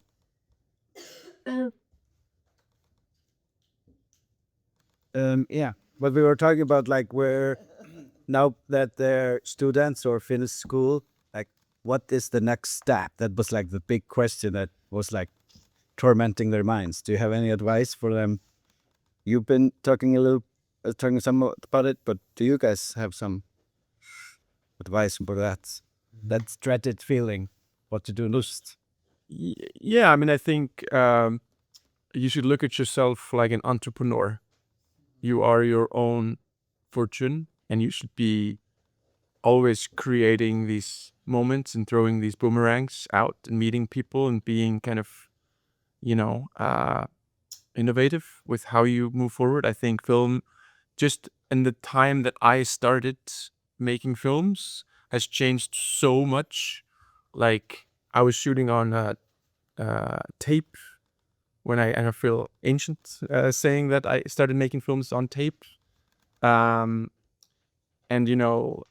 it's so easy to make a film, but it's also so hard to make another one after you've made this one. So you have to, I think, sort of always be innovative and always be pushing for the next thing. We're gonna see a film generated by AI pretty soon. That's in the movies. Who's gonna do it? I don't know. We're gonna see, a film that's shot on the oldest camera ever made pretty soon. People are always looking for like, what can I do that you haven't seen before? And I think as programmers have told me, and what I've learned is that it's very often, telling a good story is of course, the key to it all, but it's also who you are, where you're from, what you represent. And I think festivals are always interested in the conversation. So if you're from an interesting country, like we're seeing now with Palestine, it's like there's a lot of, filmmakers coming out of Palestine because it's a voice that's very interesting when it comes to film. And we also see maybe, young up and coming filmmakers from very established film countries like the USA or France that are maybe a little bit struggling to break their way in because it's, people aren't really looking for those voices. So in order to kind of be unique, you have to be making something different. And I think in Iceland, we've had this kind of now wave of films that look and feel a certain way. It's kind of based on this like Fredrik Thor, mood that he created. So, it's just like this kind of slow art house cinema, very kind of often, sort of dark. So, I don't know what's next, but I think we're there's a shift. Yeah, and you are the shift. So it is like on you to make whatever you want to make, like, because I think as well when you are, everything is so fast, but no matter what, even where you're from, like the story can only come from you. So even though, what is the new thing? What is this? What is, like, it's always like, okay, it's a recipe, like in somehow, right? But it has never come from you. So I think I in the beginning I was always like, shit, can I write this? Or isn't it too cliche? Or am I leaning too much on David Lynch or something? I'm not David Lynch, I know, but it's like, but then that, no, it's for me. So it's really like, look in and just not be hard on yourself of like, oh, is this the new shit, or is this, or should I make an AI film, or becoming like, it's what you want to tell. Like, what is the passion when you were a kid? Like, this, I want to show this to an audience, and it is an audience. Like, we want to make films often because we want someone to see it or feel something because we felt something. And the uniqueness of like Iceland had this very, some years ago was, okay, Iceland now is Palestine, Greenland has the same now. It's like, oh, Greenland, and now everyone knows because Trump landed in Greenland. So now it's much more like, okay, how can I use it when I'm out and saying, okay, Greenland, we want to do this, but we want to be representative. Like, we want to have our own voice. So nothing about us without us. That is really something. And I know Iceland is different, where it's like, okay, we're just going to take everything in and it's okay, and just building it up, which it then did, because then you have all these production companies want to try to can make their own stuff now because they did production and this. But at some point, telling your story from where you're from is so important, and it's so important to, again, say no. As I always say, like, sometimes you have to say no. Please, I'm the right person because I know Reykjavik, or I know this, I know you want to always make a sheep farm something, or no, I want to make, like, people always want to make ice in Greenland and want to do a sled dog, but I'm from the big city. We don't have sled dogs. I don't have so I don't know. I know it, but I don't know it. So if you want to make the story, I can give you the story. So I need to be at the table as well.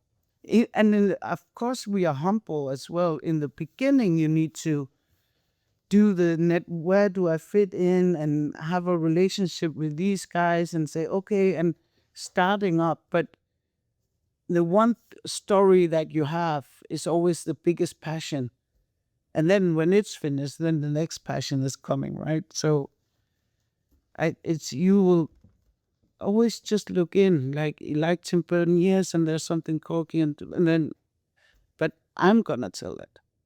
You. What do you think, like as programmers, that you're as programmer and you're as a sales agent, like what are you looking for? In terms of like lineup films, etc. Yeah, like if they're trying to like do their stories, but like what this that you're looking for, what is like, do you have like a, is this I think want to find like a voice that feels unique, like a perspective that feels unique, different. Yeah, just something that has like a strong perspective, even if of course being like, it's the beginning of somebody's career. So, but I think, something that has a strong voice behind it or a strong point of view. Yeah, I'd say. Yeah, I totally agree for festivals as well, because just to give you an idea, every year we receive more than 6,000 short films. So the film has to stand out. How many do you accept? We accept, so last year we had rough numbers, but 220, but the whole program. So including in competition and out of competition. So maybe in competition it's like half or a little bit more than half. So the way you can stand out is if you stay true to yourself. Because if you make a film that another person could have made, then we will most likely see lots of films like that. So if you stay true to yourself, I can guarantee you that as a programmer, we notice this and we value it. And also what we value, and this is our festival in particular, is who will be the filmmakers of tomorrow. So we are very much looking for uniqueness in the way you tell a story. It's not just about the story, but it's how you, as people, as filmmakers, you bring it to audience. How do you decide which films are in competition and not in competition? I assume that's like for the awards spread. Like if the So the submissions that we receive, or some films that we ask that have been in some of these A-list festivals, they are for the competitions. Out of competition, it's our festival director who comes up with a program. okay, but they're all the films are screened, but just the ones that are in competition are considered for awards. Exactly, that's it. How many not authentic films do you receive? With like what? Those. So yeah, 5,000. No. Maybe that's obviously the person, but no. How can you tell? Like, what's your how like what do you have, like a checklist, or is it the feeling, or yeah? I think it's a feeling, it's intuition. It's if you see lots of films every year, you can kind of notice some trends. You can quickly spot the cliches, and it's by comparison and experience. And at some point, when you see something that's you haven't seen before, or it doesn't need to be like a wonderful film, but if you see that the filmmaker is pointing in the direction that is interesting, he might not have arrived there yet, but it's an interesting first film, and then you are, what is this filmmaker going to do next? And you want to believe a little bit in him and give him the space to present his film or her film. That's very interesting. You watch Eureka? Question two. Who's like the initial cerebral? We must. This year we shifted how we see the films, because last year it was just too many, for example. Yeah. And I'm just going to tell for the international competition, which is the main one. The others are easier to handle because we receive less films. But for the international competition, we received 4,500. And last year we were 12 people.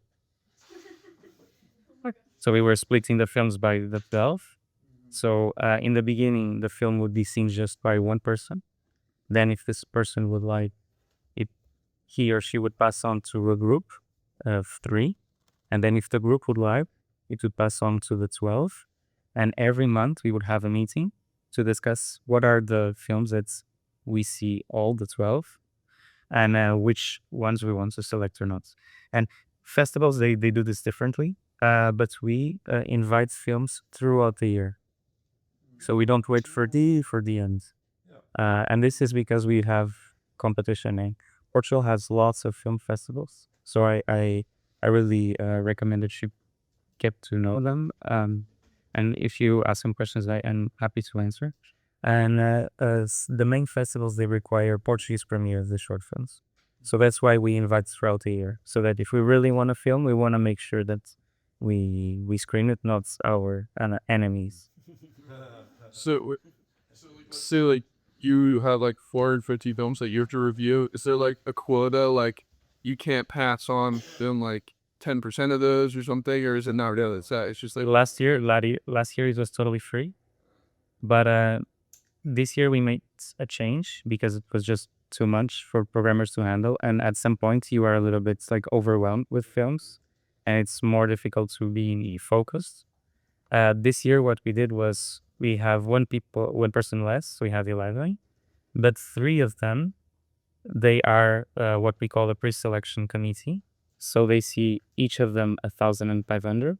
It's a job, and it corresponds more or less to 3 months of a full-time job, but divided throughout the year, of course.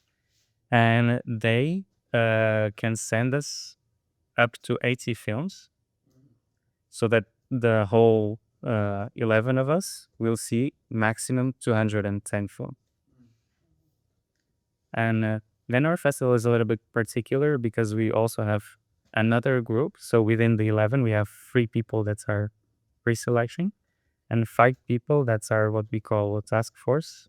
I'm not sure if this is common in the festivals or not, but this is also because of the competition with the other Portuguese festivals. So this is a group of 5 that if there is a film or a group of films that we are really interested in, and we don't want to lose for other festivals, it goes to the 5, and they can make a decision on it quickly. Nice. And how, like so you finish all films. Like if it sucks, you have to refin. Yes. Well.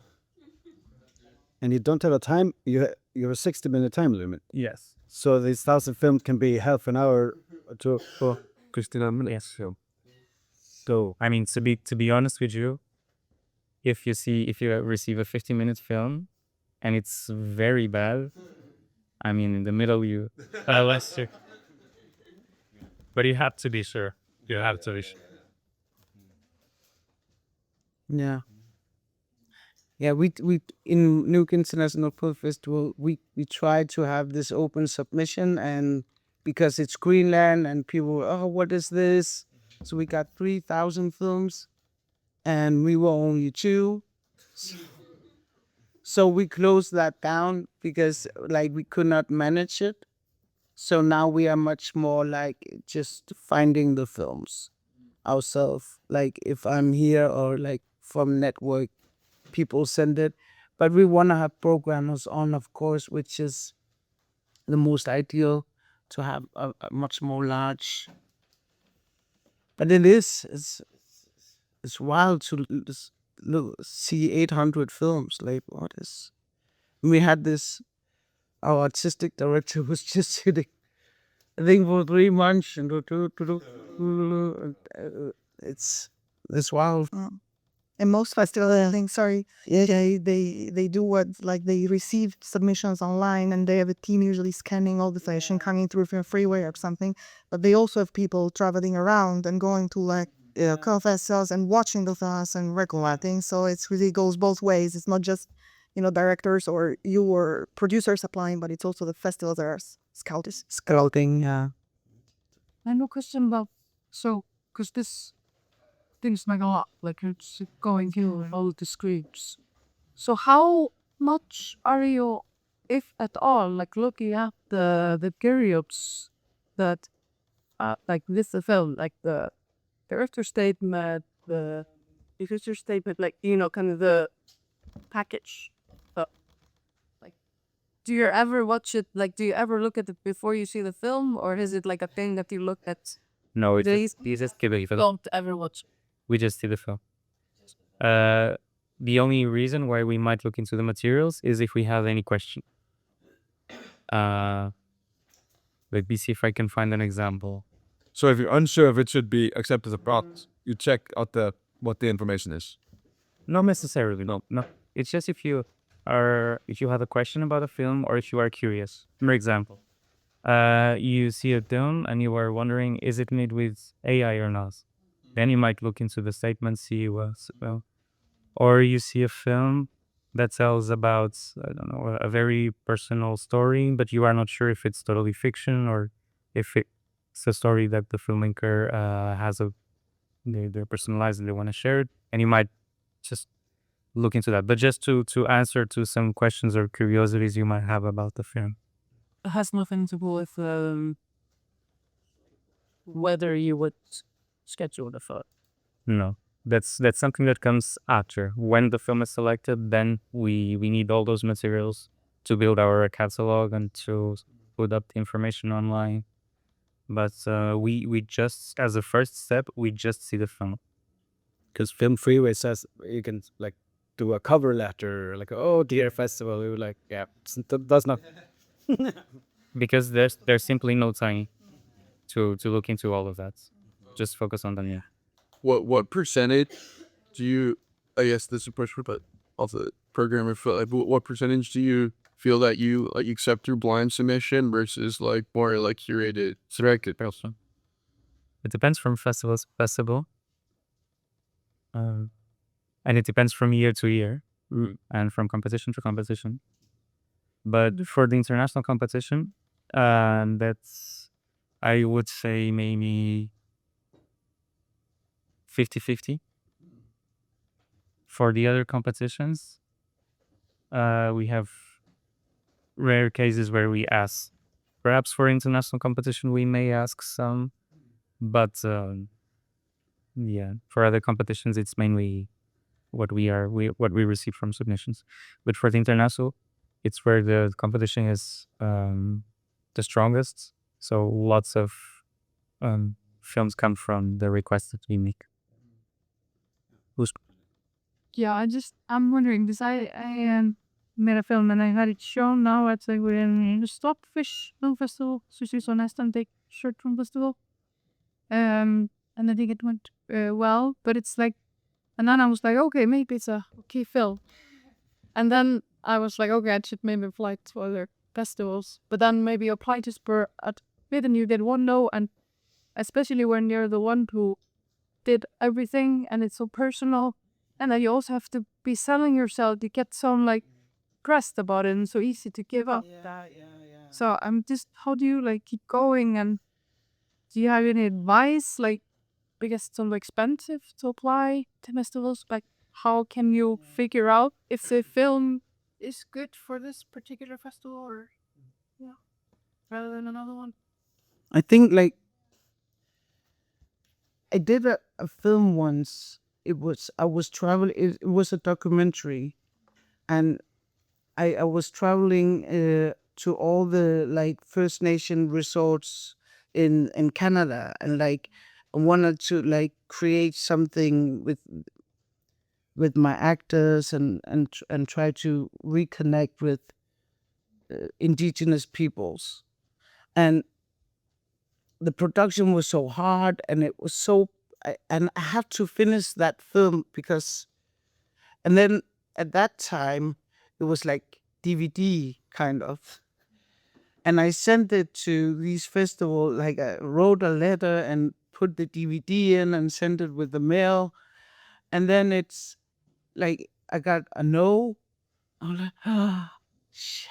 Like, it was so hard because I used like 3 years of my life trying to film it and da. But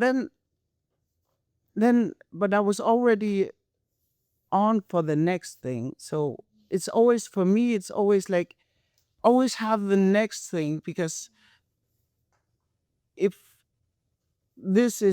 it was, your film was probably really, really good and it's personal, but this film was like, I didn't know what is the length of a film. Like it was 43 minutes. Like, and it was not really into short, and it was like, so now I know, of course, like it's better to try to make these 12 minutes and then it goes for the 15 minutes, or should I do this? But always like, it's can be so hard, but it's not personal. So I think what you said was really like, okay, where do I define myself? Is it locally, like here, like now you got this, and really promoting yourself on, I got this, and I was shown at RIFF now, and this is a big festival. There's so many people here, and just enjoy that to make it and to the next thing. And probably especially Film Freeway, I don't know, but when I tried that, it was like, do I ever get a yes for something, and I pay $48 for something, I don't know. And it's really good to do it that way, but I think again, it's you selling you and want to have like your voice out. So find out like, where do I fit this film into, and look into the market. Like, it's nice to just like throw it out, but then you will get a lot of no. Film Freeway especially, then it's just like red, red, red, red, red. And whereas, okay, so maybe I should go like, who is in kind of Nordic way with Stockfish, and it can help you. And these guys are here just like, have my screener, please look at it. Frederick, look at my screener, and I have this, and I was here. Like, even though it's hard, it is, because of course it's personal. It's always personal. So, but don't be afraid of a no, because you already have your next project in line. Yeah, And if you have. like you comment on that doesn't mean it's a bad movie. Yeah, Just like doesn't fit in the slot, Can be so many reasons why they pass or it doesn't get in. And I think my first advice would be, in something that I think I've learned with the years, is that in the beginning I was a little bit shy to ask for help and really like find these like collaborators. But I think that my advice would be to really start, because you're already making the films, you're already filmmakers, you're already playing at festivals, doing these things. So you should really start to think, in the Icelandic, like with Hálósin á bílnum, like have them on and be thinking like, okay, this is going to be a part of, there's going to be a retrospective of your films in the future, blah, blah, blah. How do I build my team? How do I surround myself with people that inspire me? And,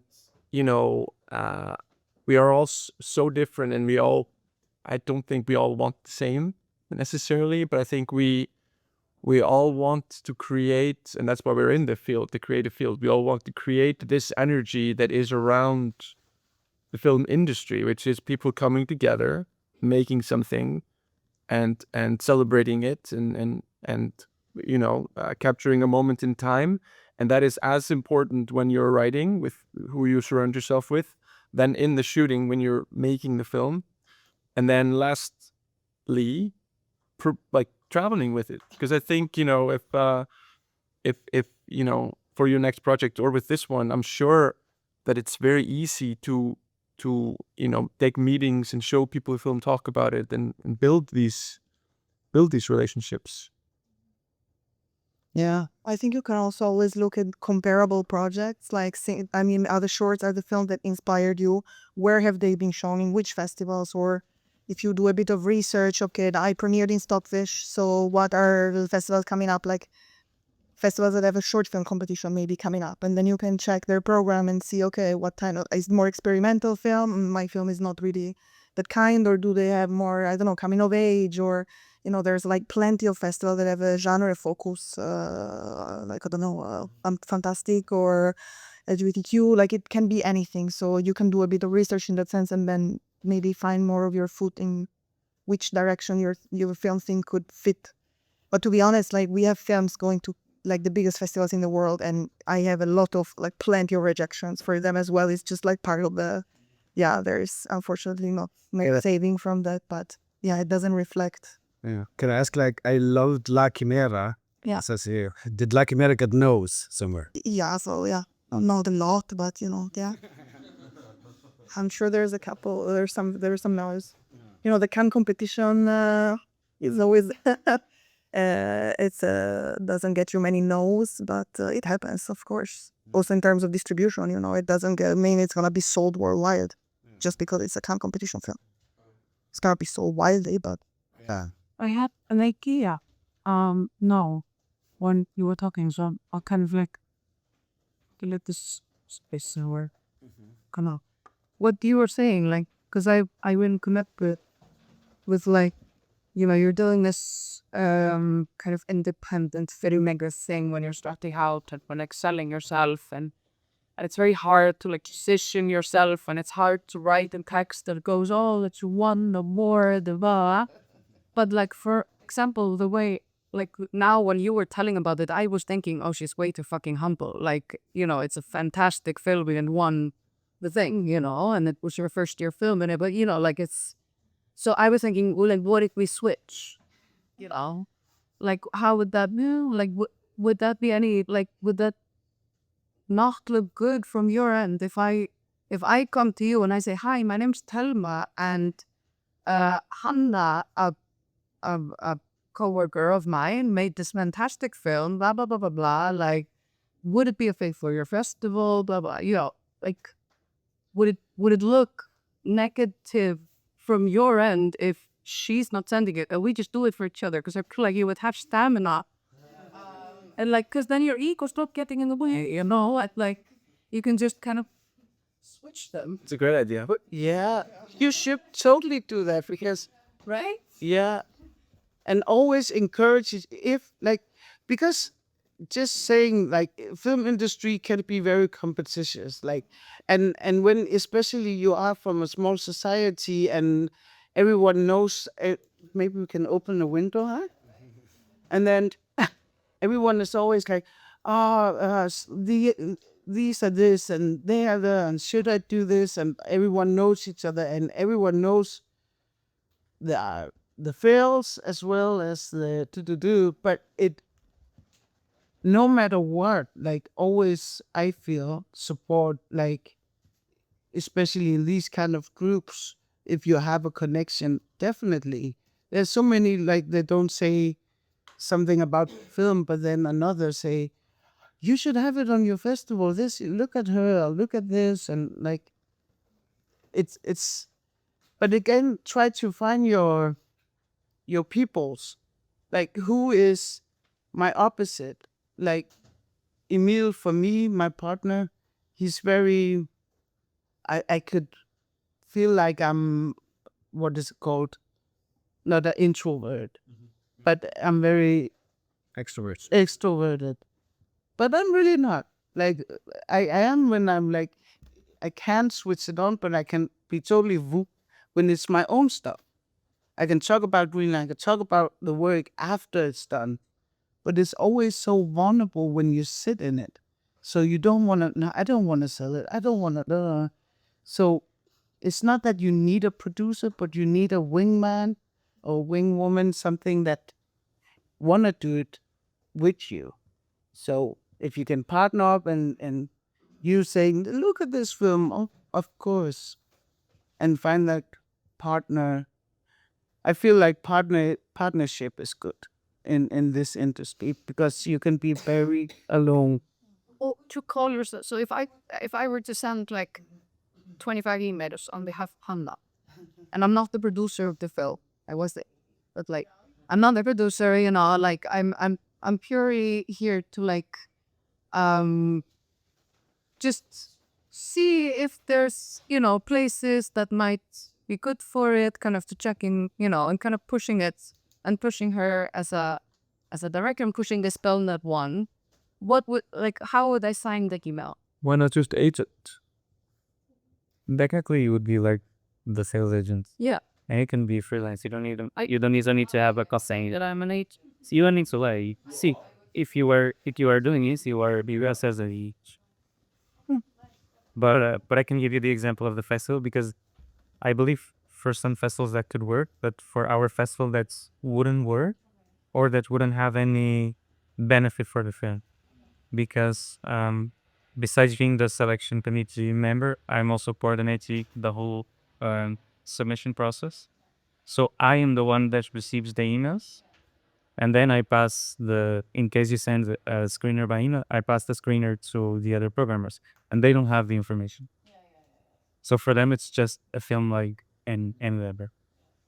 But then it's out. What like the stamina tools and to send it. Yeah, at least you sent it. Yeah, because I feel like because it's Hunter to be like, hi, I did this thing.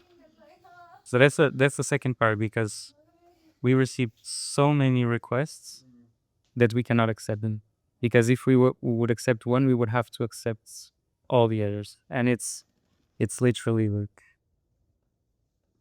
dozens a day. So throughout the year, I mean, we cannot accept hundreds more films with response submissions. What's the only thing that would work? Perhaps two things would be if we meet at the festival, and then perhaps on the meetings that we have together, I can say, oh, I met this filmmaker and she got this film. I think it's interesting. You best should watch it. Or if it's sent through the school. No. If there is a school that wants to send, for example, 6 projects to the festival, then we would be happy to help me with.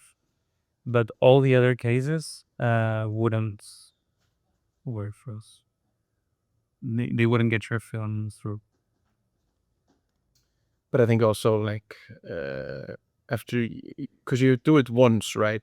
And then you create all these materials like your bio, and you create this sort of package of material, and it's always easier. But I think also when you're starting out and you're trying to get into these festivals, you should really just be painting by the numbers in some way, like just really like put in the work and submit it. That the free festivals, the cheap festivals, the niche, how the more times you will press that green button, the more your chances are to be playing at a festival, which is what you want. I mean, one thing is too, what I had a lot of success for this run, just emailing festivals asking for like different those. Like a lot of them didn't respond, but probably like 20% would like either send like a 50% off code or like a full waiver and said I was a student. And that helped. So I mean, that can be one strategy. That should always be the first step. Yeah. Waiver code. Like a waiver to like make the submission fee free or just So you don't pay. It's always good. Yeah, I wasn't sure when to put this into the conversation because it's not connected to what we're talking about. I was just wondering, since we just have sort of time left. Yeah. Do you recommend going and getting a master's degree, or do you just recommend going into the industry and starting to make film and submit to festivals and like which? Is it just based on each person, or like is there some way that's better? Yeah. Like they had this, you might like us to share a turning point in their early career. Like there is some questions here. I think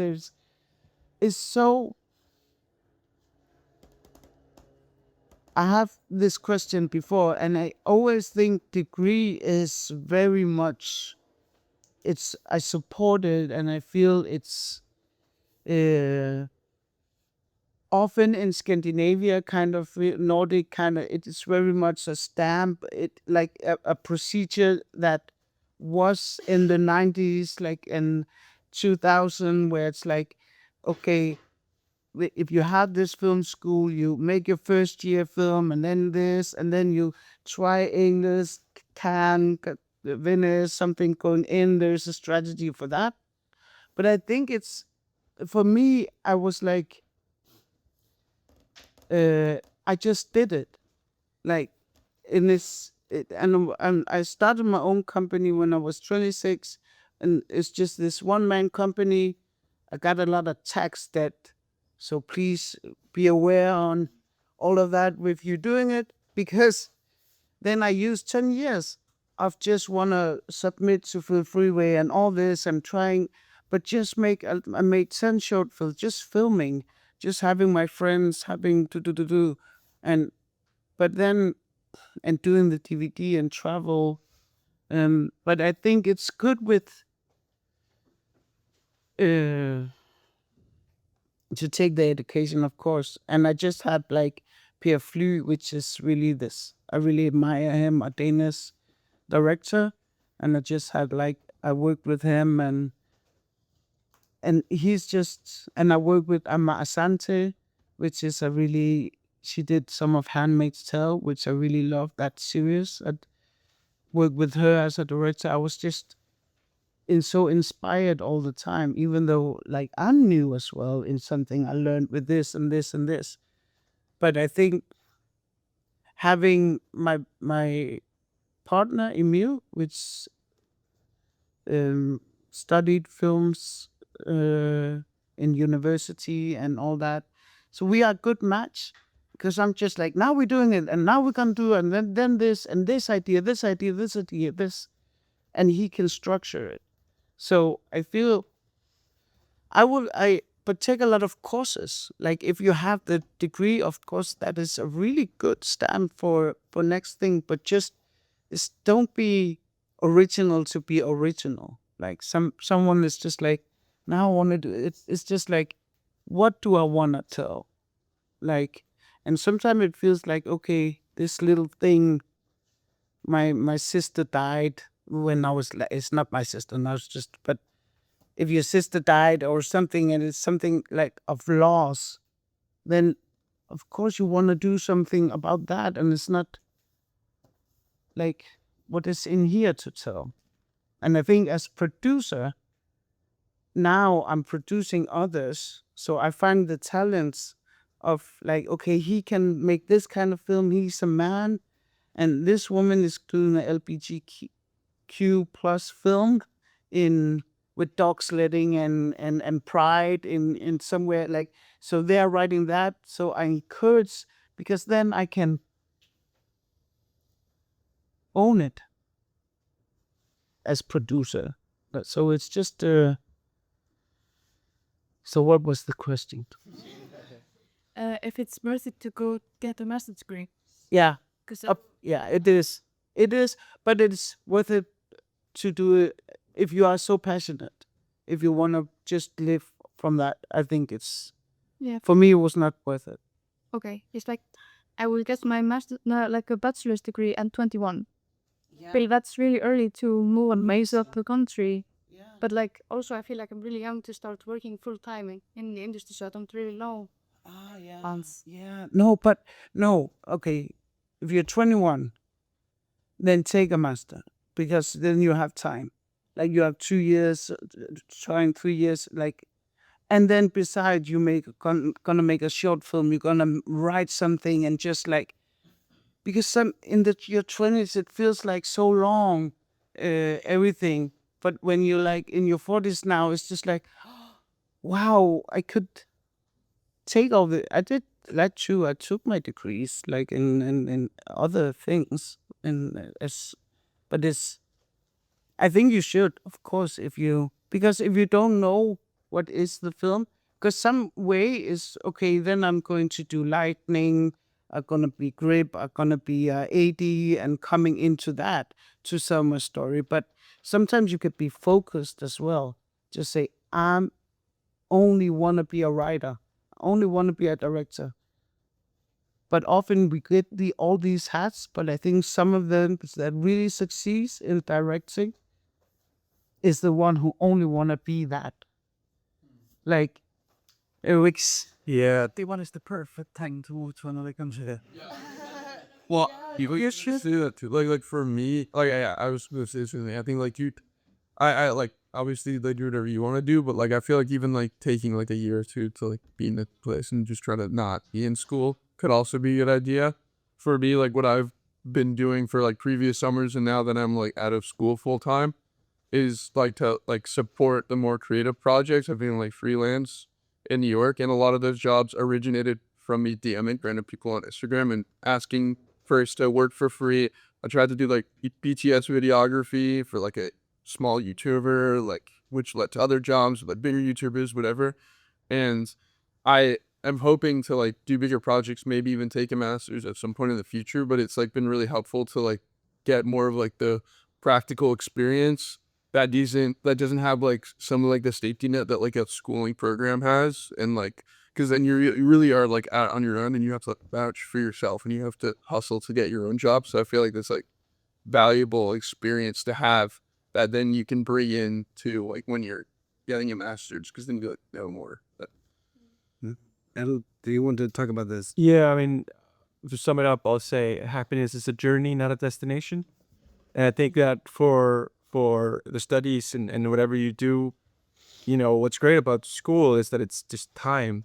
It's time to just be in a place where you can get to know people and you're not so like pressed on just like having to define exactly, you know, these things. And you know, for me, like doing my master's in New York was also just, I really wanted to live in New York. And Yeah. that was almost as important as the whole degree. It was like, you know, the journey, you know. Maybe this is also like just a question for yourself, like that this program that you're in now, you know, you really wanted to go. It was a program, so you applied to us. And maybe it's the same question with the math. Like if you really want to fit the master's, then definitely do. Yeah, I don't know if I want to take master's. I want to share all sorts of thoughts. The first one is you can do it right now, but you don't have to. You can go, for example, as your case, you can go work, have some experience, and then come back. And perhaps that would allow you in time to think about what projects you want to do in the university and perhaps already have a draft or something. And the other question, and the other thought that I want to share is that for me, it's all about personal growth. So you can, if you find a program that will help you grow as a person and as a filmmaker, then I think you should do it. But you can also find that in life. If you want to, instead of going 2 years to the university, if you want to travel around the world with a camera for 2 years, I mean, that's as valuable as it. So it just depends on what you want, what will help you grow as a person and as a filmmaker. And it's all about as well meeting people, because filmmaking, especially if you are a director, can be very lonely at times. So whether it's out there with other people that you meet along the way or in university, I think it's also very important to connect with people and not to be afraid. Make a short film and travel the world with it.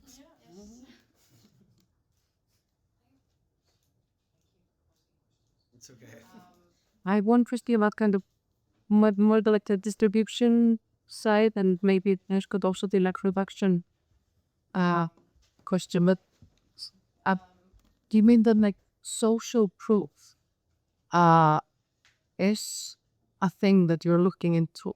Like I've been seeing some like discussions around people using social media, which is like I'm allergic to the discussion, but like it's a very useful, fantastic tool. And like the best example of kind of what I'm talking about is this comedy sketch thing on TikTok called Chat that became huge in like a very short amount of time, and now it looks like that it's been picked up to be a TV series because they were able to show 2 million followers, and like they already kind of had a brand with, and they made it through. So I'm thinking about that. I'm also thinking about like big names connected to the project, or like is this a factor that really you're looking at, like this kind of social proof when you're looking, or do you just look at like they go like like don't read the materials, you just look at the film or the project? Am I making sense? Yes, but I Don't think social media plays any kind of role when it comes to art house films.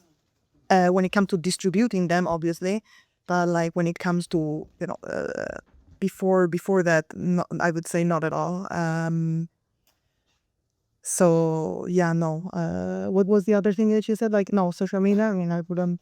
No, and just kind of social proof, like if there's like to deal with the audience. Yeah, the audience said it, and I was like, yeah, if you know that there is an audience for this, and like if the people making the film and like asking to distribute it or asking you to produce it, and prove that to you, like improve that there is an audience for this in whatever way that it is, like whether it's a big name that's connected to it that already has a following, or a big social event, or something that they did.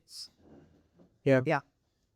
Yeah, I mean, I just saw this film, Bring Her Back, which was made by these like YouTubers, when it turned these brothers that just started making YouTube stuff, and I'm sure that catapulted them to be making now an A24 super high end horror film. It's quite successful, and they I think what's great is that you were talking about school, is that I think we all find our ways to test our material in some way, and a classroom is just one way, but it's this time element that I just want to remind you of is very important, that in life there's so many things that we have to think about, that it's always good to plan for time to research who you want to be in your voice, and test your material. But I just came from China in August, and what's happening there is that with the films, you have these testings now where you have like this kind of test audience, and they change the endings and they change the openings because they're not kind of delivering. And art house is kind of like a revolt against this thing. An art house film is never too slow, like, or never too long. It's long because the way it is the only way it can be, because it's made by this person. But I think what's happening there, because we always also should be looking at other countries and how things are developing, is that there is a new model which is called 2-minute dramas, and it's also happening in Silicon Valley now. It's like these kind of 2-minute super high soapy concepts, and they're bringing in like people like young filmmakers, writers, to write this stuff, and it's a little bit ridiculous, but it's like super engaging. And there you really, I think, can use the tools that you have in filmmaking, this kind of storytelling, all these things like conflict, turning points, dramatic irony. You see it very clearly. So I think to kind of sum it up, remember you're an entrepreneur, and if a way to test your material is through some sort of social media, and you can come to somebody who's going to put money onto the project, and you can say, look, I mean, I tried this thing, look at how many people loved it. That's going to be something to show for, compared to somebody who's a little bit shy and says, I want to make this film about this thing.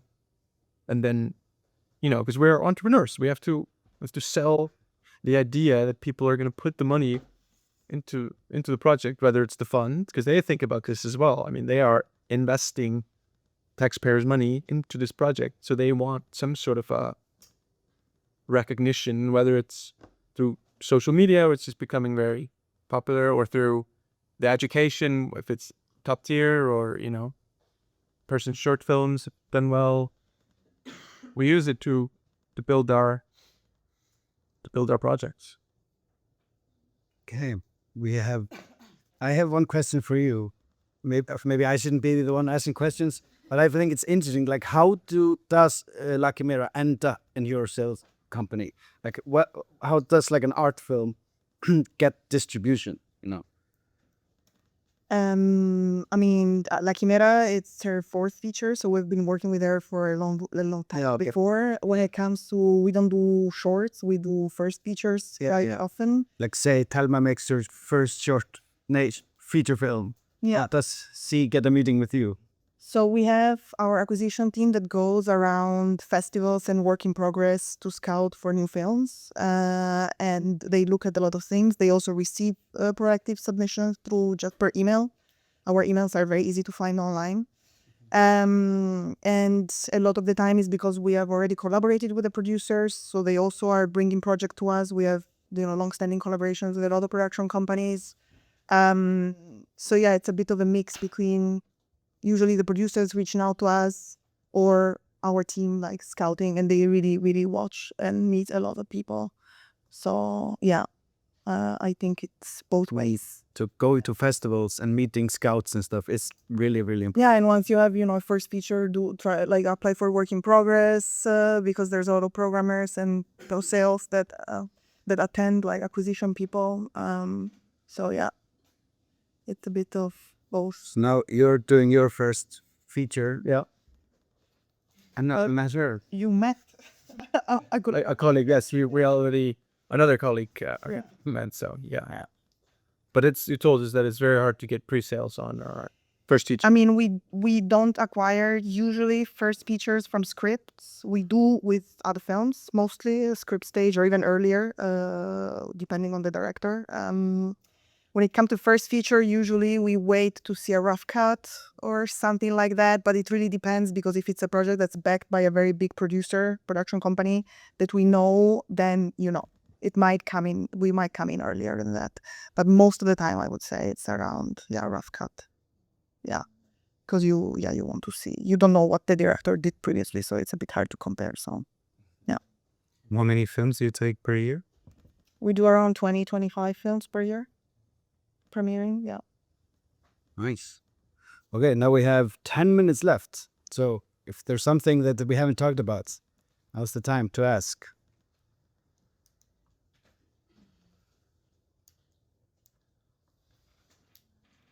Any questions? Perhaps we can also, three of us, say how we started our career. Yeah, exactly.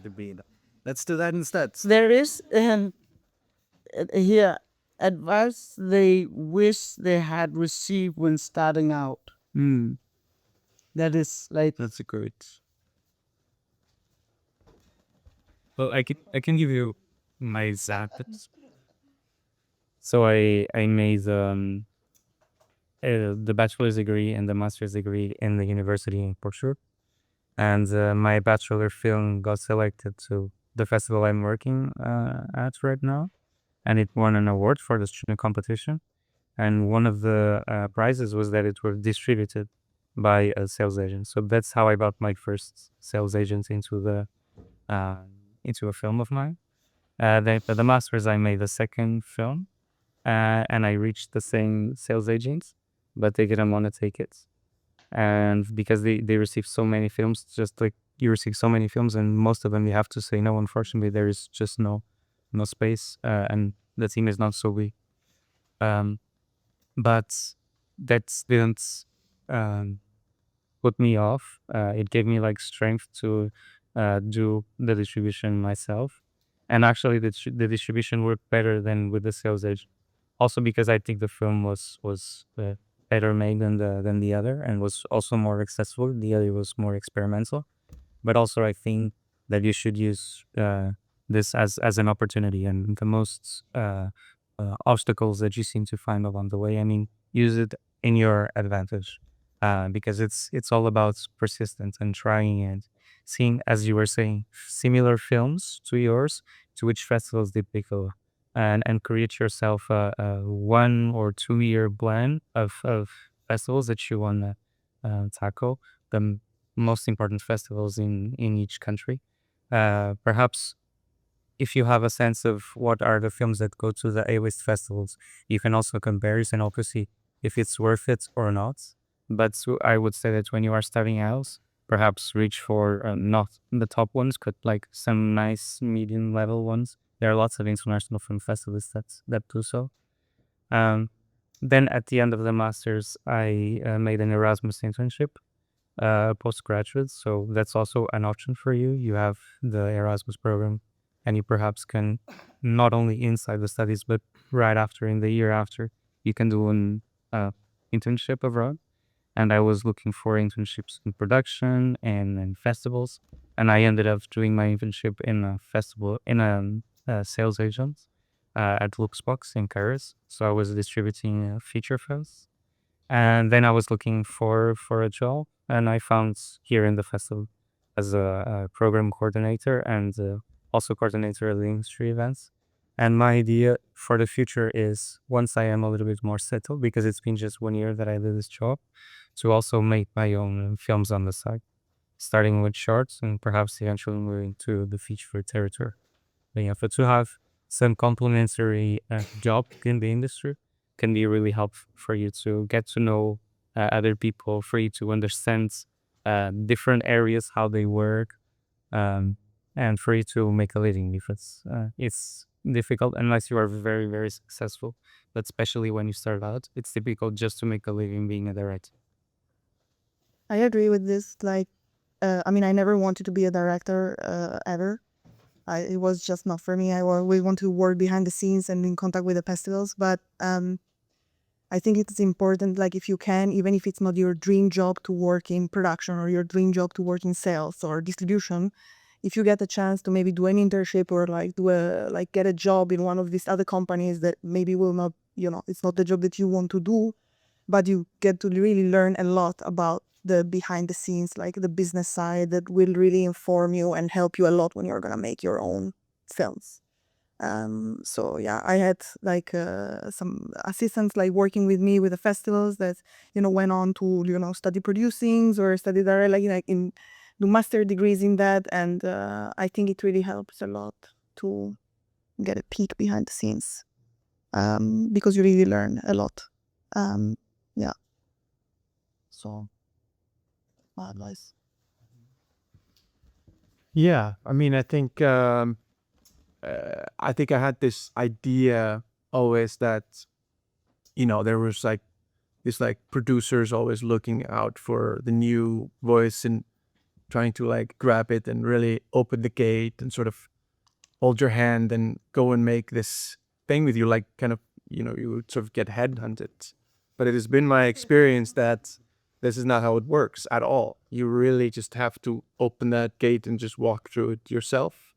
And because I'm speaking maybe primarily about the Icelandic market, because in the United States it can happen. It's a little bit of a different scale, but in Iceland it really is. Everybody's a phone call away.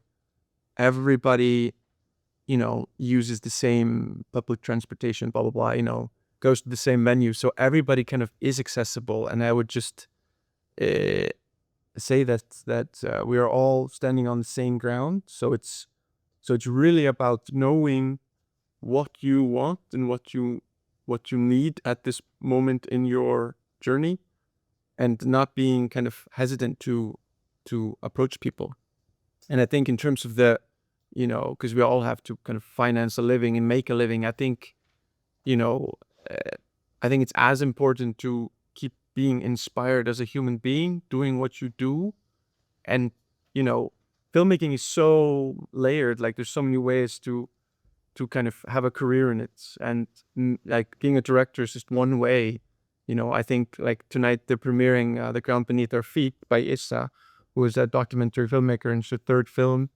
And she has worked, I think, for 20 years in Grund, which is a senior home, and now she's made a film, and it's out, and it's her style and it's her way, and it bleeds into her voice as a filmmaker. And I'm sure it is really inspiring for her. And if you like working with kids, or you like, helping, or you like servicing, or you love film, you just want to be on film set around filmmakers, do that.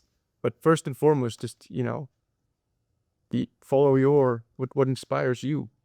And also, if you want to travel and have some time in other countries, like, working at a bar in Berlin can be as inspiring as being a, PA in Iceland or whatever. It's really about finding kind of your track.